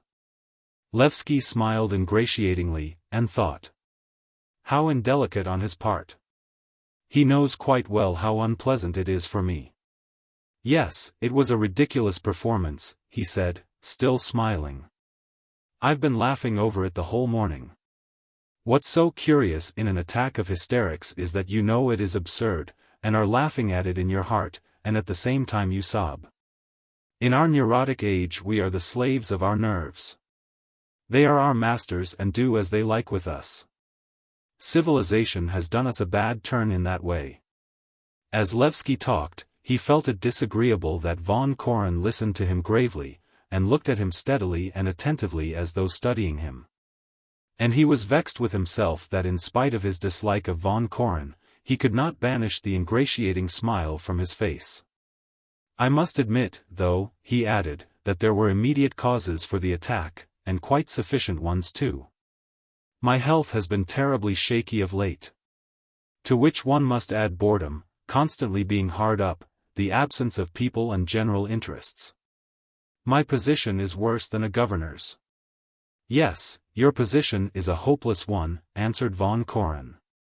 These calm, cold words, implying something between a jeer and an uninvited prediction, offended Laevsky. He recalled the zoologist's eyes the evening before, full of mockery and disgust. He was silent for a space and then asked, no longer smiling. How do you know anything of my position? You were only just speaking of it yourself. Besides, your friends take such a warm interest in you, that I am hearing about you all day long. What friends? Samoylenko, I suppose? Yes, he too. I would ask Alexander Daviditch and my friends in general not to trouble so much about me.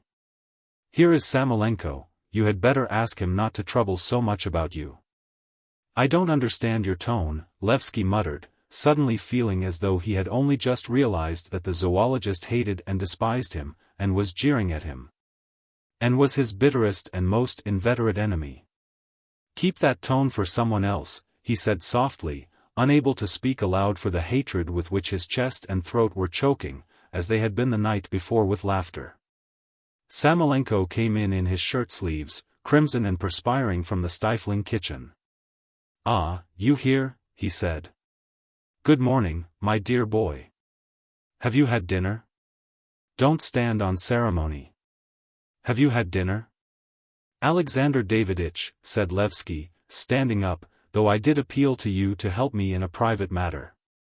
It did not follow that I released you from the obligation of discretion and respect for other people's private affairs. What's this? Asked Samoylenko, in astonishment. If you have no money, Laevsky went on, raising his voice and shifting from one foot to the other in his excitement, don't give it, refuse it. But why spread abroad in every back street that my position is hopeless, and all the rest of it? I can't endure such benevolence and friends' assistance where there's a shilling worth of talk for a ha'porth of help. You can boast of your benevolence as much as you please, but no one has given you the right to gossip about my private affairs. What private affairs? Asked Samoylenko, puzzled and beginning to be angry. If you've come here to be abusive, you had better clear out. You can come again afterwards. He remembered the rule that when one is angry with one's neighbor, one must begin to count 100, and one will grow calm again, and he began rapidly counting. I beg you not to trouble yourself about me, Laevsky went on. Don't pay any attention to me, and whose business is it what I do and how I live? Yes, I want to go away. Yes, I get into debt, I drink, I am living with another man's wife, I'm hysterical, I'm ordinary. I am not so profound as some people, but whose business is that? Respect other people's privacy. Excuse me, brother, said Samoylenko, who had counted up to 35, but... Respect other people's individuality, interrupted Laevsky. This continual gossip about other people's affairs, this sighing and groaning and everlasting prying, this eavesdropping, this friendly sympathy, damn it all. They lend me money and make conditions as though I were a schoolboy. I am treated as the devil knows what. I don't want anything, shouted Laevsky, staggering with excitement and afraid that it might end in another attack of hysterics. I shan't get away on Saturday, then, flashed through his mind. I want nothing. All I ask of you is to spare me your protecting care. I'm not a boy, and I'm not mad, and I beg you to leave off looking after me. The deacon came in, and seeing Laevsky pale and gesticulating, addressing his strange speech to the portrait of Prince Vorontsov, stood still by the door as though petrified. This continual prying into my soul, Laevsky went on, is insulting to my human dignity, and I beg these volunteer detectives to give up their spying. Enough. What's that? What did you say? Said Samoylenko, who had counted up to 100. He turned crimson and went up to Laevsky. "It's enough," said Laevsky, breathing hard and snatching up his cap. "I'm a Russian doctor, a nobleman by birth, and a civil counselor," said Samoylenko emphatically. "I've never been a spy, and I allow no one to insult me." He shouted in a breaking voice, emphasizing the last word. "Hold your tongue." The deacon, who had never seen the doctor so majestic, so swelling with dignity, so crimson and so ferocious, shut his mouth, ran out into the entry and there exploded with laughter. As though through a fog, Laevsky saw von Koren get up and, putting his hands in his trouser pockets, stand still in an attitude of expectancy, as though waiting to see what would happen. This calm attitude struck Laevsky as insolent and insulting to the last degree. "Kindly take back your words," shouted Samoylenko. Laevsky, who did not by now remember what his words were, answered. "Leave me alone. I ask for nothing. All I ask is that you and German upstarts of Jewish origin should let me alone. Or I shall take steps to make you. I will fight you." "Now we understand," said von Koren, coming from behind the table. "Mr. Laevsky wants to amuse himself with a duel before he goes away. I can give him that pleasure. Mr. Laevsky, I accept your challenge." "A challenge," said Laevsky, in a low voice, going up to the zoologist and looking with hatred at his swarthy brow and curly hair. "A challenge? By all means. I hate you. I hate you." "Delighted. Tomorrow morning early near Kerbelay's. I leave all details to your taste. And now, clear out." "I hate you," Laevsky said softly, breathing hard. "I have hated you a long while. A duel. Yes. Get rid of him, Alexander Daviditch, or else I'm going," said von Koren. "He'll bite me." Von Koren's cool tone calmed the doctor. He seemed suddenly to come to himself, to recover his reason. He put both arms round Laevsky's waist, and, leading him away from the zoologist, muttered in a friendly voice that shook with emotion. "My friends, dear. Good, you've lost your tempers and that's enough, my friends." Hearing his soft, friendly voice, Laevsky felt that something unheard of, monstrous, had just happened to him, as though he had been nearly run over by a train. He almost burst into tears, waved his hand, and ran out of the room. To feel that one is hated, to expose oneself before the man who hates one, in the most pitiful, contemptible, helpless state. "My God, how hard it is," he thought a little while afterwards as he sat in the pavilion, feeling as though his body were scarred by the hatred of which he had just been the object. "How coarse it is, my God." Cold water with brandy in it revived him. He vividly pictured von Koren's calm, haughty face, his eyes the day before, his shirt like a rug, his voice, his white hand. And heavy, passionate, hungry hatred rankled in his breast and clamored for satisfaction. In his thoughts he felled von Koren to the ground, and trampled him underfoot. He remembered to the minutest detail all that had happened, and wondered how he could have smiled ingratiatingly to that insignificant man. And how he could care for the opinion of wretched petty people whom nobody knew, living in a miserable little town which was not, it seemed, even on the map. And of which not one decent person in Petersburg had heard. If this wretched little town suddenly fell into ruins or caught fire, the telegram with the news would be read in Russia with no more interest than an advertisement of the sale of second-hand furniture. Whether he killed von Koren the next day or left him alive, it would be just the same, equally useless and uninteresting. Better to shoot him in the leg or hand, wound him, than laugh at him, and let him. Like an insect with a broken leg lost in the grass, let him be lost with his obscure sufferings in the crowd of insignificant people like himself. Laevsky went to Sheshkovsky, told him all about it, and asked him to be his second. Then they both went to the superintendent of the postal telegraph department, and asked him, too, to be a second, and stayed to dinner with him. At dinner there was a great deal of joking and laughing. Laevsky made jests at his own expense, saying he hardly knew how to fire off a pistol, calling himself a royal archer and William Tell. "We must give this gentleman a lesson," he said. After dinner they sat down to cards. Laevsky played, drank wine, and thought that dueling was stupid and senseless, as it did not decide the question but only complicated it, but that it was sometimes impossible to get on without it. In the given case, for instance, one could not, of course, bring an action against von Koren. And this duel was so far good in that it made it impossible for Laevsky to remain in the town afterwards. He got a little drunk and interested in the game, and felt at ease.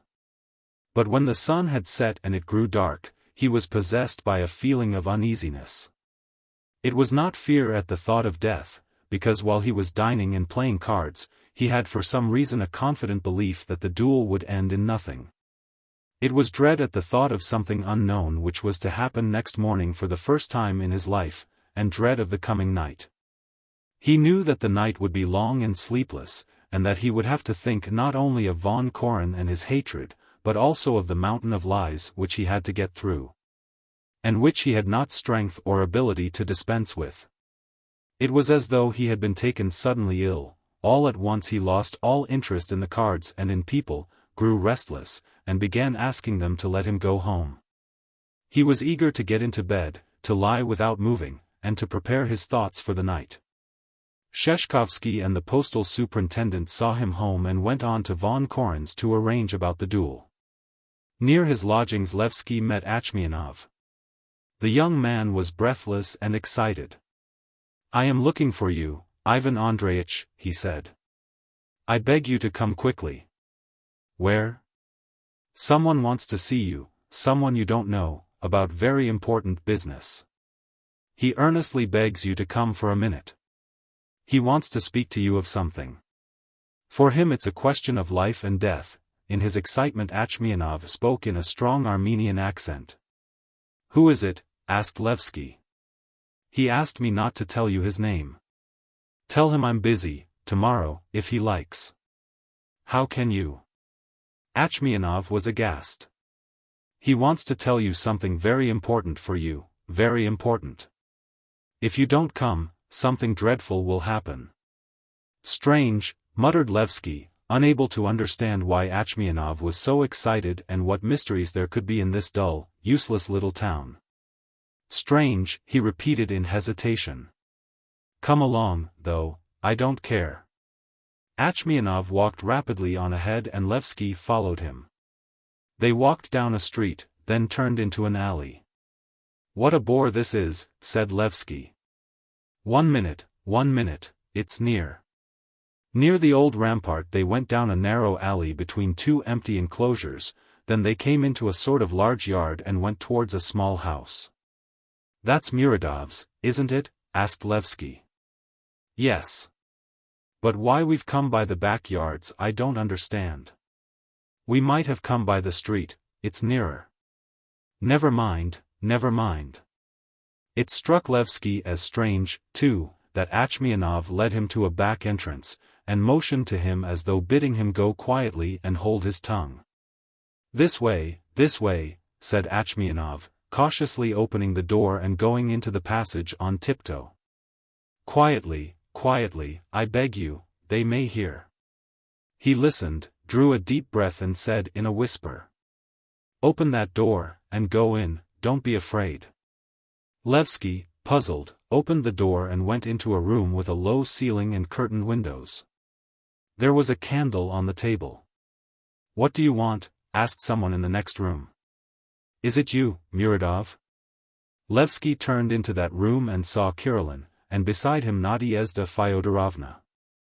He didn't hear what was said to him. He staggered back, and did not know how he found himself in the street. His hatred for von Koren and his uneasiness, all had vanished from his soul. As he went home he waved his right arm awkwardly and looked carefully at the ground under his feet, trying to step where it was smooth. At home in his study he walked backwards and forwards, rubbing his hands, and awkwardly shrugging his shoulders and neck, as though his jacket and shirt were too tight. Then he lighted a candle and sat down to the table. Chapter 16. The humane studies of which you speak will only satisfy human thought when, as they advance, they meet the exact sciences and progress side by side with them. Whether they will meet under a new microscope, or in the monologues of a new Hamlet, or in a new religion, I do not know. But I expect the earth will be covered with a crust of ice before it comes to pass. Of all humane learning the most durable and living is, of course, the teaching of Christ, but look how differently even that is interpreted. Some teach that we must love all our neighbors but make an exception of soldiers, criminals, and lunatics. They allow the first to be killed in war, the second to be isolated or executed, and the third they forbid to marry. Other interpreters teach that we must love all our neighbors without exception, with no distinction of plus or minus. According to their teaching, if a consumptive or a murderer or an epileptic asks your daughter in marriage, you must let him have her. If cretins go to war against the physically and mentally healthy, don't defend yourselves. This advocacy of love for love's sake, like art for art's sake, if it could have power, would bring mankind in the long run to complete extinction. And so would become the vastest crime that has ever been committed upon earth. There are very many interpretations, and since there are many of them, serious thought is not satisfied by any one of them, and hastens to add its own individual interpretation to the mass. For that reason you should never put a question on a philosophical or so-called Christian basis, by so doing you only remove the question further from solution. The deacon listened to the zoologist attentively, thought a little, and asked, "Have the philosophers invented the moral law which is innate in every man? Or did God create it together with the body? I don't know. But that law is so universal among all peoples and all ages that I fancy we ought to recognize it as organically connected with man. It is not invented, but exists and will exist. I don't tell you that one day it will be seen under the microscope, but its organic connection is shown, indeed, by evidence, serious affections of the brain and all so-called mental diseases. To the best of my belief, show themselves first of all in the perversion of the moral law. Good. So then, just as our stomach bids us eat, our moral sense bids us love our neighbors. Is that it? But our natural man through self-love opposes the voice of conscience and reason, and this gives rise to many brain-racking questions. To whom ought we to turn for the solution of those questions if you forbid us to put them on the philosophic basis? Turn to what little exact science we have. Trust to evidence and the logic of facts. It is true it is but little, but, on the other hand, it is less fluid and shifting than philosophy. The moral law, let us suppose, demands that you love your neighbor. Well? Love ought to show itself in the removal of everything which in one way or another is injurious to men and threatens them with danger in the present or in the future. Our knowledge and the evidence tells us that the morally and physically abnormal are a menace to humanity. If so, you must struggle against the abnormal. If you are not able to raise them to the normal standard, you must have strength and ability to render them harmless, that is, to destroy them. So love consists in the strong overcoming the weak. Undoubtedly. But you know the strong crucified our Lord Jesus Christ, said the deacon hotly. The fact is that those who crucified him were not the strong but the weak. Human culture weakens and strives to nullify the struggle for existence and natural selection, hence the rapid advancement of the weak and their predominance over the strong.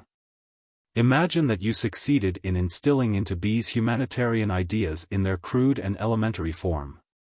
What would come of it? The drones who ought to be killed would remain alive, would devour the honey, would corrupt and stifle the bees, resulting in the predominance of the weak over the strong and the degeneration of the latter. The same process is taking place now with humanity. The weak are oppressing the strong. Among savages untouched by civilization, the strongest, cleverest, and most moral takes the lead. He is the chief and the master. But we civilized men have crucified Christ, and we go on crucifying him, so there is something lacking in us. And that something one ought to raise up in ourselves, or there will be no end to these errors. But what criterion have you to distinguish the strong from the weak? Knowledge and evidence. The tuberculous and the scrofulous are recognized by their diseases, and the insane and the immoral by their actions. But mistakes may be made. Yes, but it's no use to be afraid of getting your feet wet when you are threatened with the deluge. That's philosophy, laughed the deacon. Not a bit of it. You are so corrupted by your seminary philosophy that you want to see nothing but fog in everything. The abstract studies with which your youthful head is stuffed are called abstract just because they abstract your minds from what is obvious. Look the devil straight in the eye, and if he's the devil, tell him he's the devil, and don't go calling to Kant or Hegel for explanations. The zoologist paused and went on. Twice two's four, and a stone's a stone. Here tomorrow we have a duel. You and I will say it's stupid and absurd, that the duel is out of date, that there is no real difference between the aristocratic duel and the drunken brawl in the pothouse. And yet we shall not stop, we shall go there and fight. So there is some force stronger than our reasoning. We shout that war is plunder, robbery, atrocity, fratricide, we cannot look upon blood without fainting. But the French or the Germans have only to insult us for us to feel at once an exaltation of spirit. In the most genuine way we shout, hurrah, and rush to attack the foe. You will invoke the blessing of God on our weapons, and our valor will arouse universal and general enthusiasm. Again it follows that there is a force, if not higher, at any rate stronger, than us and our philosophy. We can no more stop it than that cloud which is moving upwards over the sea. Don't be hypocritical, don't make a long nose at it on the sly, and don't say, ah, old-fashioned, stupid. Ah, it's inconsistent with Scripture. But look it straight in the face, recognize its rational lawfulness, and when, for instance, it wants to destroy a rotten, scrofulous, corrupt race. Don't hinder it with your pilules and misunderstood quotations from the Gospel. Leskov has a story of a conscientious Danila who found a leper outside the town, and fed and warmed him in the name of love and of Christ. If that Danila had really loved humanity, he would have dragged the leper as far as possible from the town, and would have flung him in a pit, and would have gone to save the healthy. Christ, I hope, taught us a rational, intelligent, practical love.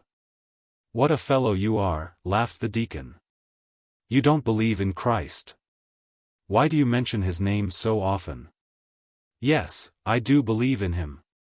Only, of course, in my own way, not in yours. Oh, deacon, deacon, laughed the zoologist. He put his arm round the deacon's waist, and said gaily, well? Are you coming with us to the duel tomorrow? My orders don't allow it, or else I should come. What do you mean by orders? I have been consecrated. I am in a state of grace. Oh, deacon, deacon, repeated von Koren, laughing, I love talking to you. You say you have faith, said the deacon. What sort of faith is it? Why, I have an uncle, a priest, and he believes so that when in time of drought he goes out into the fields to pray for rain. He takes his umbrella and leather overcoat for fear of getting wet through on his way home. That's faith. When he speaks of Christ, his face is full of radiance, and all the peasants, men and women, weep floods of tears. He would stop that cloud and put all those forces you talk about to flight. Yes, faith moves mountains. The deacon laughed and slapped the zoologist on the shoulder. Yes, he went on. Here you are teaching all the time, fathoming the depths of the ocean, dividing the weak and the strong, writing books and challenging to duels, and everything remains as it is, but, behold. Some feeble old man will mutter just one word with a Holy Spirit, or a new Muhammad, with a sword, will gallop from Arabia, and everything will be topsy-turvy. And in Europe not one stone will be left standing upon another. Well, deacon, that's on the knees of the gods. Faith without works is dead, but works without faith are worse still, mere waste of time and nothing more. The doctor came into sight on the seafront. He saw the deacon and the zoologist, and went up to them. I believe everything is ready, he said, breathing hard. Govorovsky and Boyko will be the seconds. They will start at 5 o'clock in the morning. How it has clouded over, he said, looking at the sky. One can see nothing, there will be rain directly. I hope you are coming with us, said the zoologist. No, God preserve me, I'm worried enough as it is. Ustimovich is going instead of me. I've spoken to him already. Far over the sea was a flash of lightning, followed by a hollow roll of thunder. How stifling it is before a storm, said von Koren. I bet you've been to Laevsky already and have been weeping on his bosom. Why should I go to him? Answered the doctor in confusion. What next? Before sunset he had walked several times along the boulevard and the street in the hope of meeting Laevsky. He was ashamed of his hastiness and the sudden outburst of friendliness which had followed it. He wanted to apologize to Laevsky in a joking tone, to give him a good talking to soothe him and to tell him that the duel was a survival of medieval barbarism. But that Providence itself had brought them to the duel as a means of reconciliation. That the next day, both being splendid and highly intelligent people, they would, after exchanging shots, appreciate each other's noble qualities and would become friends. But he could not come across Laevsky. What should I go and see him for? Repeated Samoylenko. I did not insult him, he insulted me. Tell me, please, why he attacked me. What harm had I done him? I go into the drawing room, and, all of a sudden, without the least provocation, spy. There's a nice thing. Tell me, how did it begin? What did you say to him? I told him his position was hopeless. And I was right. It is only honest men or scoundrels who can find an escape from any position, but one who wants to be at the same time an honest man and a scoundrel, it is a hopeless position. But it's 11 o'clock, gentlemen, and we have to be up early tomorrow. There was a sudden gust of wind. It blew up the dust on the seafront, whirled it round in eddies, with a howl that drowned the roar of the sea. A squall, said the deacon. We must go in, our eyes are getting full of dust. As they went, Samoylenko sighed and, holding his hat, said, I suppose I shan't sleep tonight. Don't you agitate yourself, laughed the zoologist. You can set your mind at rest. The duel will end in nothing. Laevsky will magnanimously fire into the air, he can do nothing else, and I dare say I shall not fire at all. To be arrested and lose my time on Laevsky's account, the game's not worth the candle. By the way, what is the punishment for dueling? Arrest, and in the case of the death of your opponent a maximum of 3 years' imprisonment in the fortress. The fortress of St. Peter and St. Paul? No, in a military fortress, I believe. Though this fine gentleman ought to have a lesson. Behind them on the sea, there was a flash of lightning, which for an instant lighted up the roofs of the houses and the mountains. The friends parted near the boulevard. When the doctor disappeared in the darkness and his steps had died away, von Koren shouted to him. I only hope the weather won't interfere with us tomorrow. Very likely it will. Please God it may. Good night. What about the night? What do you say? In the roar of the wind and the sea and the crashes of thunder, it was difficult to hear. It's nothing, shouted the zoologist, and hurried home. Chapter 17. Upon my mind, weighed down with woe. Crowd thoughts, a heavy multitude. In silence memory unfolds her long, long scroll before my eyes. Loathing and shuddering I curse. And bitterly lament in vain. And bitter though the tears I weep, I do not wash those lines away. Pushkin. Whether they killed him next morning, or mocked at him, that is, left him his life, he was ruined, anyway.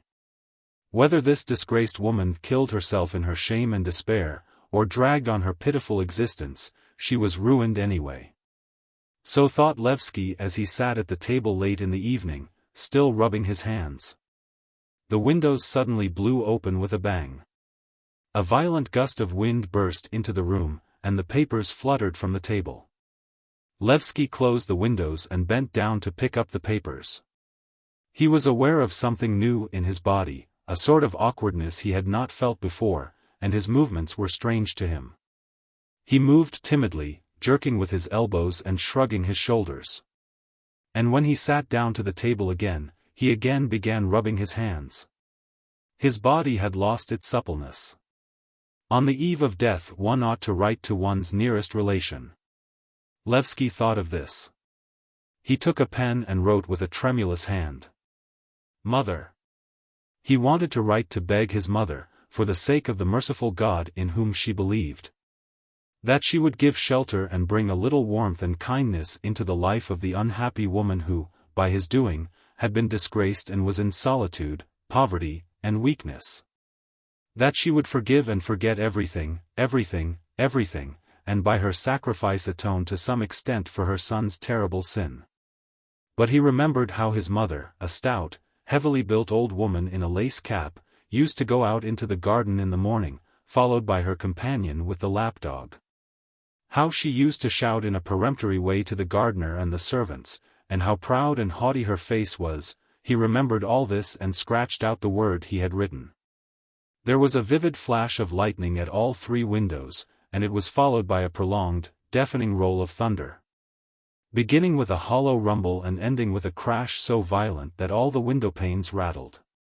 Laevsky got up, went to the window, and pressed his forehead against the pane. There was a fierce, magnificent storm. On the horizon lightning flashes were flung in white streams from the storm clouds into the sea, lighting up the high, dark waves over the faraway expanse. And to right and to left, and, no doubt, over the house too, the lightning flashed. The storm, whispered Laevsky. He had a longing to pray to someone or to something, if only to the lightning or the storm clouds. Dear storm. He remembered how as a boy he used to run out into the garden without a hat on when there was a storm, and how 2 fair-haired girls with blue eyes used to run after him. And how they got wet through with the rain. They laughed with delight, but when there was a loud peal of thunder, the girls used to nestle up to the boy confidingly, while he crossed himself and made haste to repeat, "Holy, holy, holy." Oh, where had they vanished to? In what sea were they drowned, those dawning days of pure, fair life? He had no fear of the storm, no love of nature now, he had no God. All the confiding girls he had ever known had by now been ruined by him and those like him. All his life he had not planted one tree in his own garden, nor grown one blade of grass. And living among the living, he had not saved one fly, he had done nothing but destroy and ruin and lie. What in my past was not vice? He asked himself, trying to clutch at some bright memory as a man falling down a precipice clutches at the bushes. School? The university? But that was a sham. He had neglected his work and forgotten what he had learnt. The service of his country? That, too, was a sham, for he did nothing in the service, took a salary for doing nothing, and it was an abominable swindling of the state for which one was not punished. He had no craving for truth, and had not sought it, spellbound by vice and lying, his conscience had slept or been silent. Like a stranger, like an alien from another planet, he had taken no part in the common life of men, had been indifferent to their sufferings, their ideas, their religion, their sciences, their strivings, and their struggles. He had not said one good word, not written one line that was not useless and vulgar. He had not done his fellows one ha'porth of service, but had eaten their bread, drunk their wine, seduced their wives, lived on their thoughts, and to justify his contemptible, parasitic life in their eyes and in his own, he had always tried to assume an air of being higher and better than they. Lies. He vividly remembered what he had seen that evening at Muradov's, and he was in an insufferable anguish of loathing and misery. Kirillin and Achmianov were loathsome, but they were only continuing what he had begun, they were his accomplices and his disciples. This young weak woman had trusted him more than a brother, and he had deprived her of her husband, of her friends and of her country, and had brought her here, to the heat, to fever, and to boredom. And from day to day she was bound to reflect, like a mirror, his idleness, his viciousness and falsity, and that was all she had had to fill her weak, listless, pitiable life. Then he had grown sick of her, had begun to hate her, but had not had the pluck to abandon her, and he had tried to entangle her more and more closely in a web of lies. These men had done the rest. Laevsky sat at the table, then got up and went to the window. At one minute he put out the candle and then he lighted it again. He cursed himself aloud, wept and wailed, and asked forgiveness. Several times he ran to the table in despair, and wrote, "Mother." Except his mother, he had no relations or near friends. But how could his mother help him? And where was she? He had an impulse to run to Nadyezhda Fyodorovna, to fall at her feet, to kiss her hands and feet, to beg her forgiveness. But she was his victim, and he was afraid of her as though she were dead. "My life is ruined," he repeated, rubbing his hands. "Why am I still alive, my God?" He had cast out of heaven his dim star, it had fallen, and its track was lost in the darkness of night. It would never return to the sky again, because life was given only once and never came a second time. If he could have turned back the days and years of the past, he would have replaced the falsity with truth, the idleness with work, the boredom with happiness. He would have given back purity to those whom he had robbed of it. He would have found God and goodness, but that was as impossible as to put back the fallen star into the sky, and because it was impossible he was in despair. When the storm was over, he sat by the open window and thought calmly of what was before him. Von Koren would most likely kill him. The man's clear, cold theory of life justified the destruction of the rotten and the useless. If it changed at the crucial moment, it would be the hatred and the repugnance that Laevsky inspired in him that would save him. If he missed his aim or, in mockery of his hated opponent, only wounded him, or fired in the air, what could he do then? Where could he go? Go to Petersburg? Laevsky asked himself. But that would mean beginning over again the old life which he cursed. And the man who seeks salvation in change of place like a migrating bird would find nothing anywhere, for all the world is alike to him. Seek salvation in men? In whom and how? Samoylenko's kindness and generosity could no more save him than the deacon's laughter or von Koren's hatred. He must look for salvation in himself alone, and if there were no finding it, why waste time? He must kill himself, that was all. He heard the sound of a carriage. It was getting light.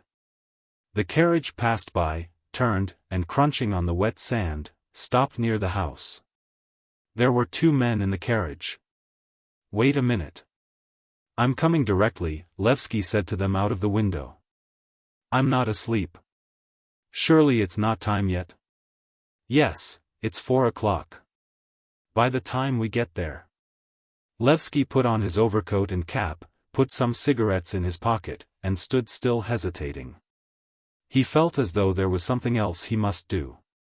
In the street the seconds talked in low voices and the horses snorted, and this sound in the damp, early morning, when everybody was asleep and light was hardly dawning in the sky, filled Laevsky's soul with a disconsolate feeling which was like a presentiment of evil. He stood for a little, hesitating, and went into the bedroom.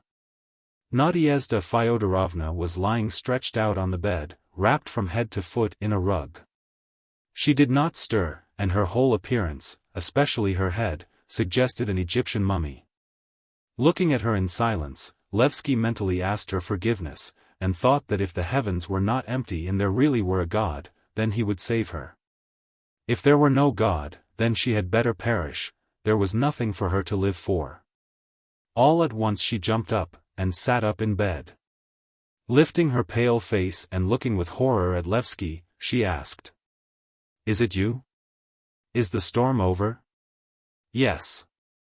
She remembered, put both hands to her head and shuddered all over. "How miserable I am," she said. "If only you knew how miserable I am. I expected," she went on, half closing her eyes, "that you would kill me or turn me out of the house into the rain and storm. But you delay, delay." Warmly and impulsively he put his arms round her and covered her knees and hands with kisses. Then when she muttered something and shuddered with the thought of the past, he stroked her hair, and looking into her face, realized that this unhappy, sinful woman was the one creature near and dear to him, whom no one could replace. When he went out of the house and got into the carriage, he wanted to return home alive. Chapter 18. The deacon got up, dressed, took his thick, gnarled stick and slipped quietly out of the house. It was dark, and for the first minute when he went into the street, he could not even see his white stick. There was not a single star in the sky, and it looked as though there would be rain again. There was a smell of wet sand and sea. It's to be hoped that the mountaineers won't attack us, thought the deacon, hearing the tap of the stick on the pavement, and noticing how loud and lonely the tap sounded in the stillness of the night. When he got out of town, he began to see both the road and his stick. Here and there in the black sky there were dark cloudy patches, and soon a star peeped out and timidly blinked its one eye. The deacon walked along the high rocky coast and did not see the sea. It was slumbering below, and its unseen waves broke languidly and heavily on the shore, as though sighing, "Ouf, and how slowly." One wave broke, the deacon had time to count 8 steps, then another broke, and 6 steps, later a third. As before, nothing could be seen, and in the darkness one could hear the languid, drowsy drone of the sea. One could hear the infinitely far away, inconceivable time when God moved above chaos. The deacon felt uncanny. He hoped God would not punish him for keeping company with infidels, and even going to look at their duels. The duel would be nonsensical, bloodless, absurd, but however that might be, it was a heathen spectacle, and it was altogether unseemly for an ecclesiastical person to be present at it. He stopped and wondered, should he go back? But an intense, restless curiosity triumphed over his doubts, and he went on. Though they are infidels, they are good people, and will be saved, he assured himself. They are sure to be saved, he said aloud, lighting a cigarette. By what standard must one measure men's qualities, to judge rightly of them? The deacon remembered his enemy, the inspector of the clerical school, who believed in God, lived in chastity, and did not fight duels. But he used to feed the deacon on bread with sand in it, and on one occasion almost pulled off the deacon's ear. If human life was so artlessly constructed that everyone respected this cruel and dishonest inspector who stole the government flour, and his health and salvation were prayed for in the schools, was it just to shun such men as von Koren and Laevsky, simply because they were unbelievers? The deacon was weighing this question, but he recalled how absurd Samoylenko had looked yesterday, and that broke the thread of his ideas. What fun they would have next day! The deacon imagined how he would sit under a bush and look on, and when von Koren began boasting next day at dinner, he, the deacon, would begin laughing and telling him all the details of the duel. "How do you know all about it?" the zoologist would ask. "Well, there you are. I stayed at home, but I know all about it. It would be nice to write a comic description of the duel." His father-in-law would read it and laugh. A good story, told or written, was more than meat and drink to his father-in-law. The valley of the Yellow River opened before him. The stream was broader and fiercer for the rain, and instead of murmuring as before, it was raging. It began to get light. The gray, dingy morning, and the clouds racing towards the west to overtake the storm clouds, the mountains girt with mist, and the wet trees, all struck the deacon as ugly and sinister. He washed at the brook, repeated his morning prayer, and felt a longing for tea and hot rolls, with sour cream, which were served every morning at his father-in-law's. He remembered his wife and the days past recall, which she played on the piano. What sort of woman was she? His wife had been introduced, betrothed, and married to him all in 1 week. He had lived with her less than a month when he was ordered here, so that he had not had time to find out what she was like. All the same, he rather missed her. "I must write her a nice letter," he thought.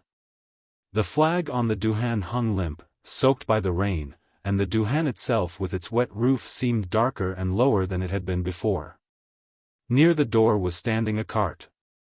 Kerbalay, with 2 mountaineers and a young Tatar woman in trousers, no doubt Kerbelay's wife or daughter, were bringing sacks of something out of the duhan and putting them on maize straw in the cart. Near the cart stood a pair of asses hanging their heads. When they had put in all the sacks, the mountaineers and the Tatar woman began covering them over with straw, while Kerbelay began hurriedly harnessing the asses. Smuggling, perhaps, thought the deacon. Here was the fallen tree with the dried pine needles, here was the blackened patch from the fire. He remembered the picnic and all its incidents, the fire, the singing of the mountaineers, his sweet dreams of becoming a bishop, and of the church procession. The black river had grown blacker and broader with the rain. The deacon walked cautiously over the narrow bridge, which by now was reached by the topmost crests of the dirty water, and went up through the little copse to the drying shed. A splendid head, he thought, stretching himself on the straw, and thinking of von Koren. A fine head, God grant him health, only there is cruelty in him. Why did he hate Laevsky and Laevsky hate him? Why were they going to fight a duel? If from their childhood they had known poverty as the deacon had. If they had been brought up among ignorant, hard-hearted, grasping, coarse and ill-mannered people who grudged you a crust of bread, who spat on the floor and hiccuped at dinner and at prayers. If they had not been spoilt from childhood by the pleasant surroundings and the select circle of friends they lived in, how they would have rushed at each other. How readily they would have overlooked each other's shortcomings and would have prized each other's strong points. Why, how few even outwardly decent people there were in the world. It was true that Laevsky was flighty, dissipated, queer, but he did not steal, did not spit loudly on the floor. He did not abuse his wife and say, "You'll eat till you burst, but you don't want to work." He would not beat a child with reins, or give his servants stinking meat to eat. Surely this was reason enough to be indulgent to him. Besides, he was the chief sufferer from his failings, like a sick man from his sores. Instead of being led by boredom and some sort of misunderstanding to look for degeneracy, extinction, heredity, and other such incomprehensible things in each other, would they not do better to stoop a little lower and turn their hatred and anger where whole streets resounded with moanings from coarse ignorance, greed, scolding, impurity, swearing? The shrieks of women. The sound of a carriage interrupted the deacon's thoughts. He glanced out of the door and saw a carriage and in it 3 persons, Laevsky, Sheshkovsky, and the superintendent of the post office. "Stop," said Sheshkovsky. All 3 got out of the carriage and looked at one another. "They are not here yet," said Sheshkovsky, shaking the mud off. "Well? Till the show begins, let us go and find a suitable spot, there's not room to turn round here." They went further up the river and soon vanished from sight. The Tatar driver sat in the carriage with his head resting on his shoulder and fell asleep. After waiting 10 minutes the deacon came out of the drying shed, and taking off his black hat that he might not be noticed, he began threading his way among the bushes and strips of maize along the bank, crouching and looking about him. The grass and maize were wet, and big drops fell on his head from the trees and bushes. "Disgraceful," he muttered, picking up his wet and muddy skirt. "Had I realized it, I would not have come." Soon he heard voices and caught sight of them. Laevsky was walking rapidly to and fro in the small glade with bowed back and hands thrust in his sleeves. His seconds were standing at the water's edge, rolling cigarettes. "Strange," thought the deacon, not recognizing Laevsky's walk, "he looks like an old man." "How rude it is of them," said the superintendent of the post office, looking at his watch. "It may be learned manners to be late, but to my thinking it's hoggish." Sheshkovsky, a stout man with a black beard, listened and said, "They're coming." Chapter 19. "It's the first time in my life I've seen it." "How glorious," said von Koren, pointing to the glade and stretching out his hands to the east. "Look, green rays." In the east behind the mountains rose 2 green streaks of light, and it really was beautiful. The sun was rising. "Good morning," the zoologist went on, nodding to Laevsky's seconds. "I'm not late, am I?" He was followed by his seconds, Boyko and Govorovsky, two very young officers of the same height, wearing white tunics, and Ustimovich, the thin, unsociable doctor. In one hand he had a bag of some sort, and in the other hand, as usual, a cane which he held behind him. Laying the bag on the ground and greeting no one, he put the other hand, too, behind his back and began pacing up and down the glade. Laevsky felt the exhaustion and awkwardness of a man who is soon perhaps to die, and is for that reason an object of general attention. He wanted to be killed as soon as possible or taken home. He saw the sunrise now for the first time in his life. The early morning, the green rays of light, the dampness, and the men in wet boots, seemed to him to have nothing to do with his life, to be superfluous and embarrassing. All this had no connection with the night he had been through, with his thoughts and his feeling of guilt, and so he would have gladly gone away without waiting for the duel. Von Koren was noticeably excited and tried to conceal it, pretending that he was more interested in the green light than anything. The seconds were confused, and looked at one another as though wondering why they were here and what they were to do. "I imagine, gentlemen, there is no need for us to go further," said Sheshkovsky. "This place will do." "Yes, of course," Von Koren agreed. A silence followed. Ustimovich, pacing to and fro, suddenly turned sharply to Laevsky and said in a low voice, breathing into his face, "They have very likely not told you my terms yet. Each side is to pay me 15 rubles, and in the case of the death of one party, the survivor is to pay 30. Laevsky was already acquainted with the man, but now for the first time he had a distinct view of his lusterless eyes, his stiff mustaches, and wasted, consumptive neck. He was a money-grubber, not a doctor. His breath had an unpleasant smell of beef. "What people there are in the world," thought Laevsky, and answered, "Very good." The doctor nodded and began pacing to and fro again, and it was evident he did not need the money at all, but simply asked for it from hatred. Everyone felt it was time to begin, or to end what had been begun, but instead of beginning or ending, they stood about, moved to and fro and smoked. The young officers, who were present at a duel for the first time in their lives, and even now hardly believed in this civilian and, to their thinking, unnecessary duel, looked critically at their tunics and stroked their sleeves. Sheshkovsky went up to them and said softly, "Gentlemen, we must use every effort to prevent this duel. They ought to be reconciled." He flushed crimson and added, "Kirilin was at my rooms last night complaining that Laevsky had found him with Nadyezhda Fyodorovna, and all that sort of thing." "Yes, we know that too," said Boyko. "Well, you see, then. Laevsky's hands are trembling and all that sort of thing, he can scarcely hold a pistol now. To fight with him is as inhuman as to fight a man who is drunk or who has typhoid. If a reconciliation cannot be arranged, we ought to put off the duel, gentlemen, or something. It's such a sickening business, I can't bear to see it." Talk to Von Koren. "I don't know the rules of dueling, damnation take them, and I don't want to either. Perhaps he'll imagine Laevsky funks it and has sent me to him, but he can think what he likes, I'll speak to him." Sheshkovsky hesitatingly walked up to Von Koren with a slight limp, as though his leg had gone to sleep, and as he went towards him, clearing his throat, his whole figure was a picture of indolence. "There's something I must say to you, sir," he began, carefully scrutinizing the flowers on the zoologist's shirt. "It's confidential. I don't know the rules of dueling, damnation take them, and I don't want to, and I look on the matter not as a second and that sort of thing, but as a man, and that's all about it." "Yes. Well? When seconds suggest reconciliation they are usually not listened to, it is looked upon as a formality. Amour propre and all that. But I humbly beg you to look carefully at Ivan Andreitch. He's not in a normal state, so to speak, today, not in his right mind, and a pitiable object. He has had a misfortune. I can't endure gossip." Sheshkovsky flushed crimson and looked round.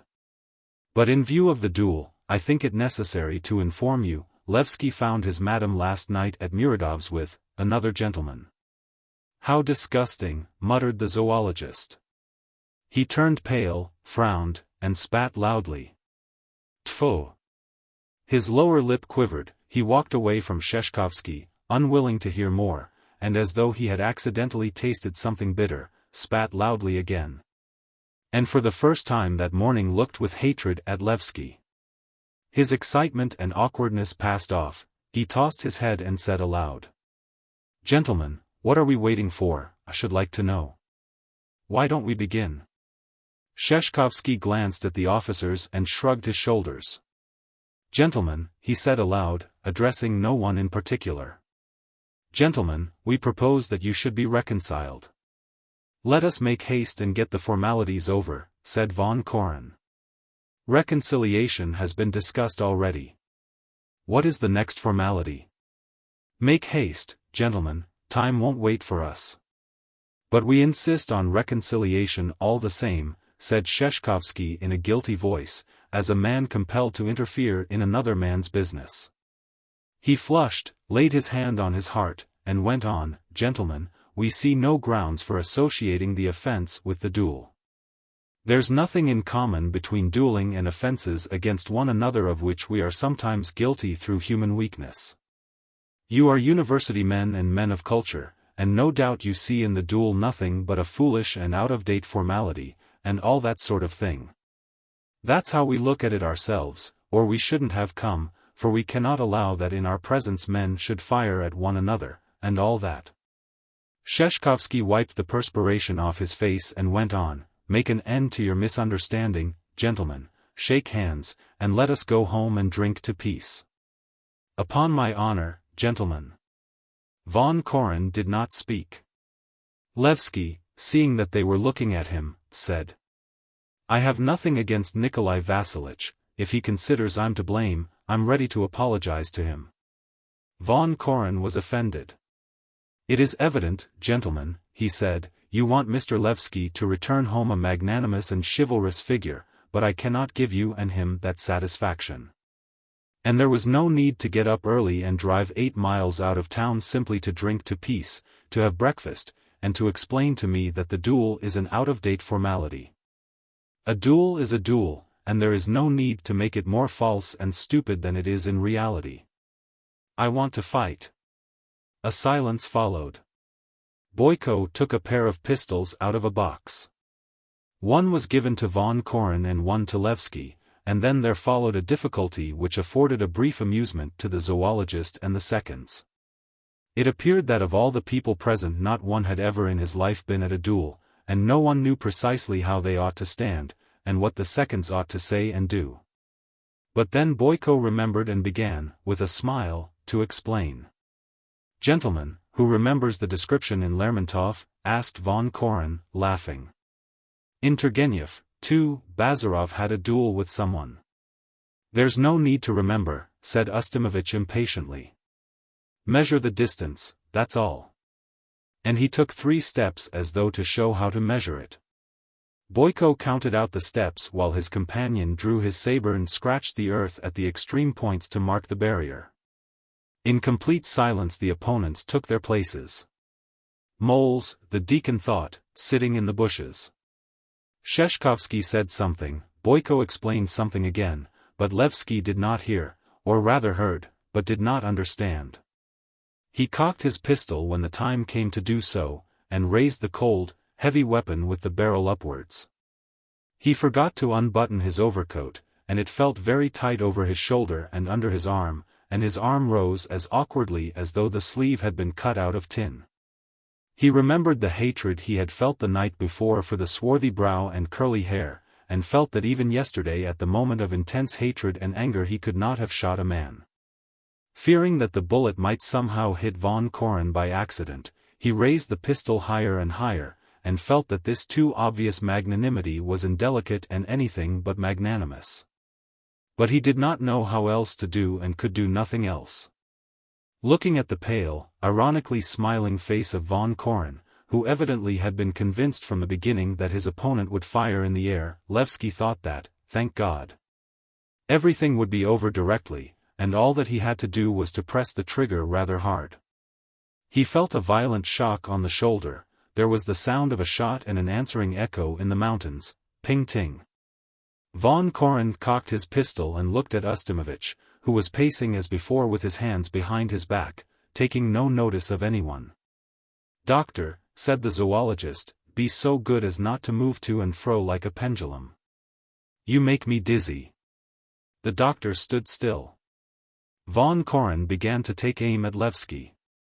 "It's all over," thought Laevsky. The barrel of the pistol aimed straight at his face, the expression of hatred and contempt in Von Koren's attitude and whole figure. And the murder just about to be committed by a decent man in broad daylight, in the presence of decent men. And the stillness and the unknown force that compelled Laevsky to stand still and not to run, how mysterious it all was, how incomprehensible and terrible. The moment while Von Koren was taking aim seemed to Laevsky longer than a night. He glanced imploringly at the seconds. They were pale and did not stir. "Make haste and fire," thought Laevsky, and felt that his pale, quivering, and pitiful face must arouse even greater hatred in Von Koren. "I'll kill him directly," thought Von Koren, aiming at his forehead, with his finger already on the catch. "Yes, of course I'll kill him. He'll kill him." A despairing shout was suddenly heard somewhere very close at hand. A shot rang out at once. Seeing that Laevsky remained standing where he was and did not fall, they all looked in the direction from which the shout had come, and saw the deacon. With pale face and wet hair sticking to his forehead and his cheeks, wet through and muddy, he was standing in the maze on the further bank, smiling rather queerly and waving his wet hat. Sheshkovsky laughed with joy, burst into tears, and moved away. Chapter 20. A little while afterwards, Von Koren and the deacon met near the little bridge. The deacon was excited, he breathed hard, and avoided looking in people's faces. He felt ashamed both of his terror and his muddy, wet garments. "I thought you meant to kill him," he muttered. "How contrary to human nature it is. How utterly unnatural it is." "But how did you come here?" asked the zoologist. "Don't ask," said the deacon, waving his hand. "The evil one tempted me, saying, 'Go, go,' so I went and almost died of fright in the maze. But now, thank God, thank God.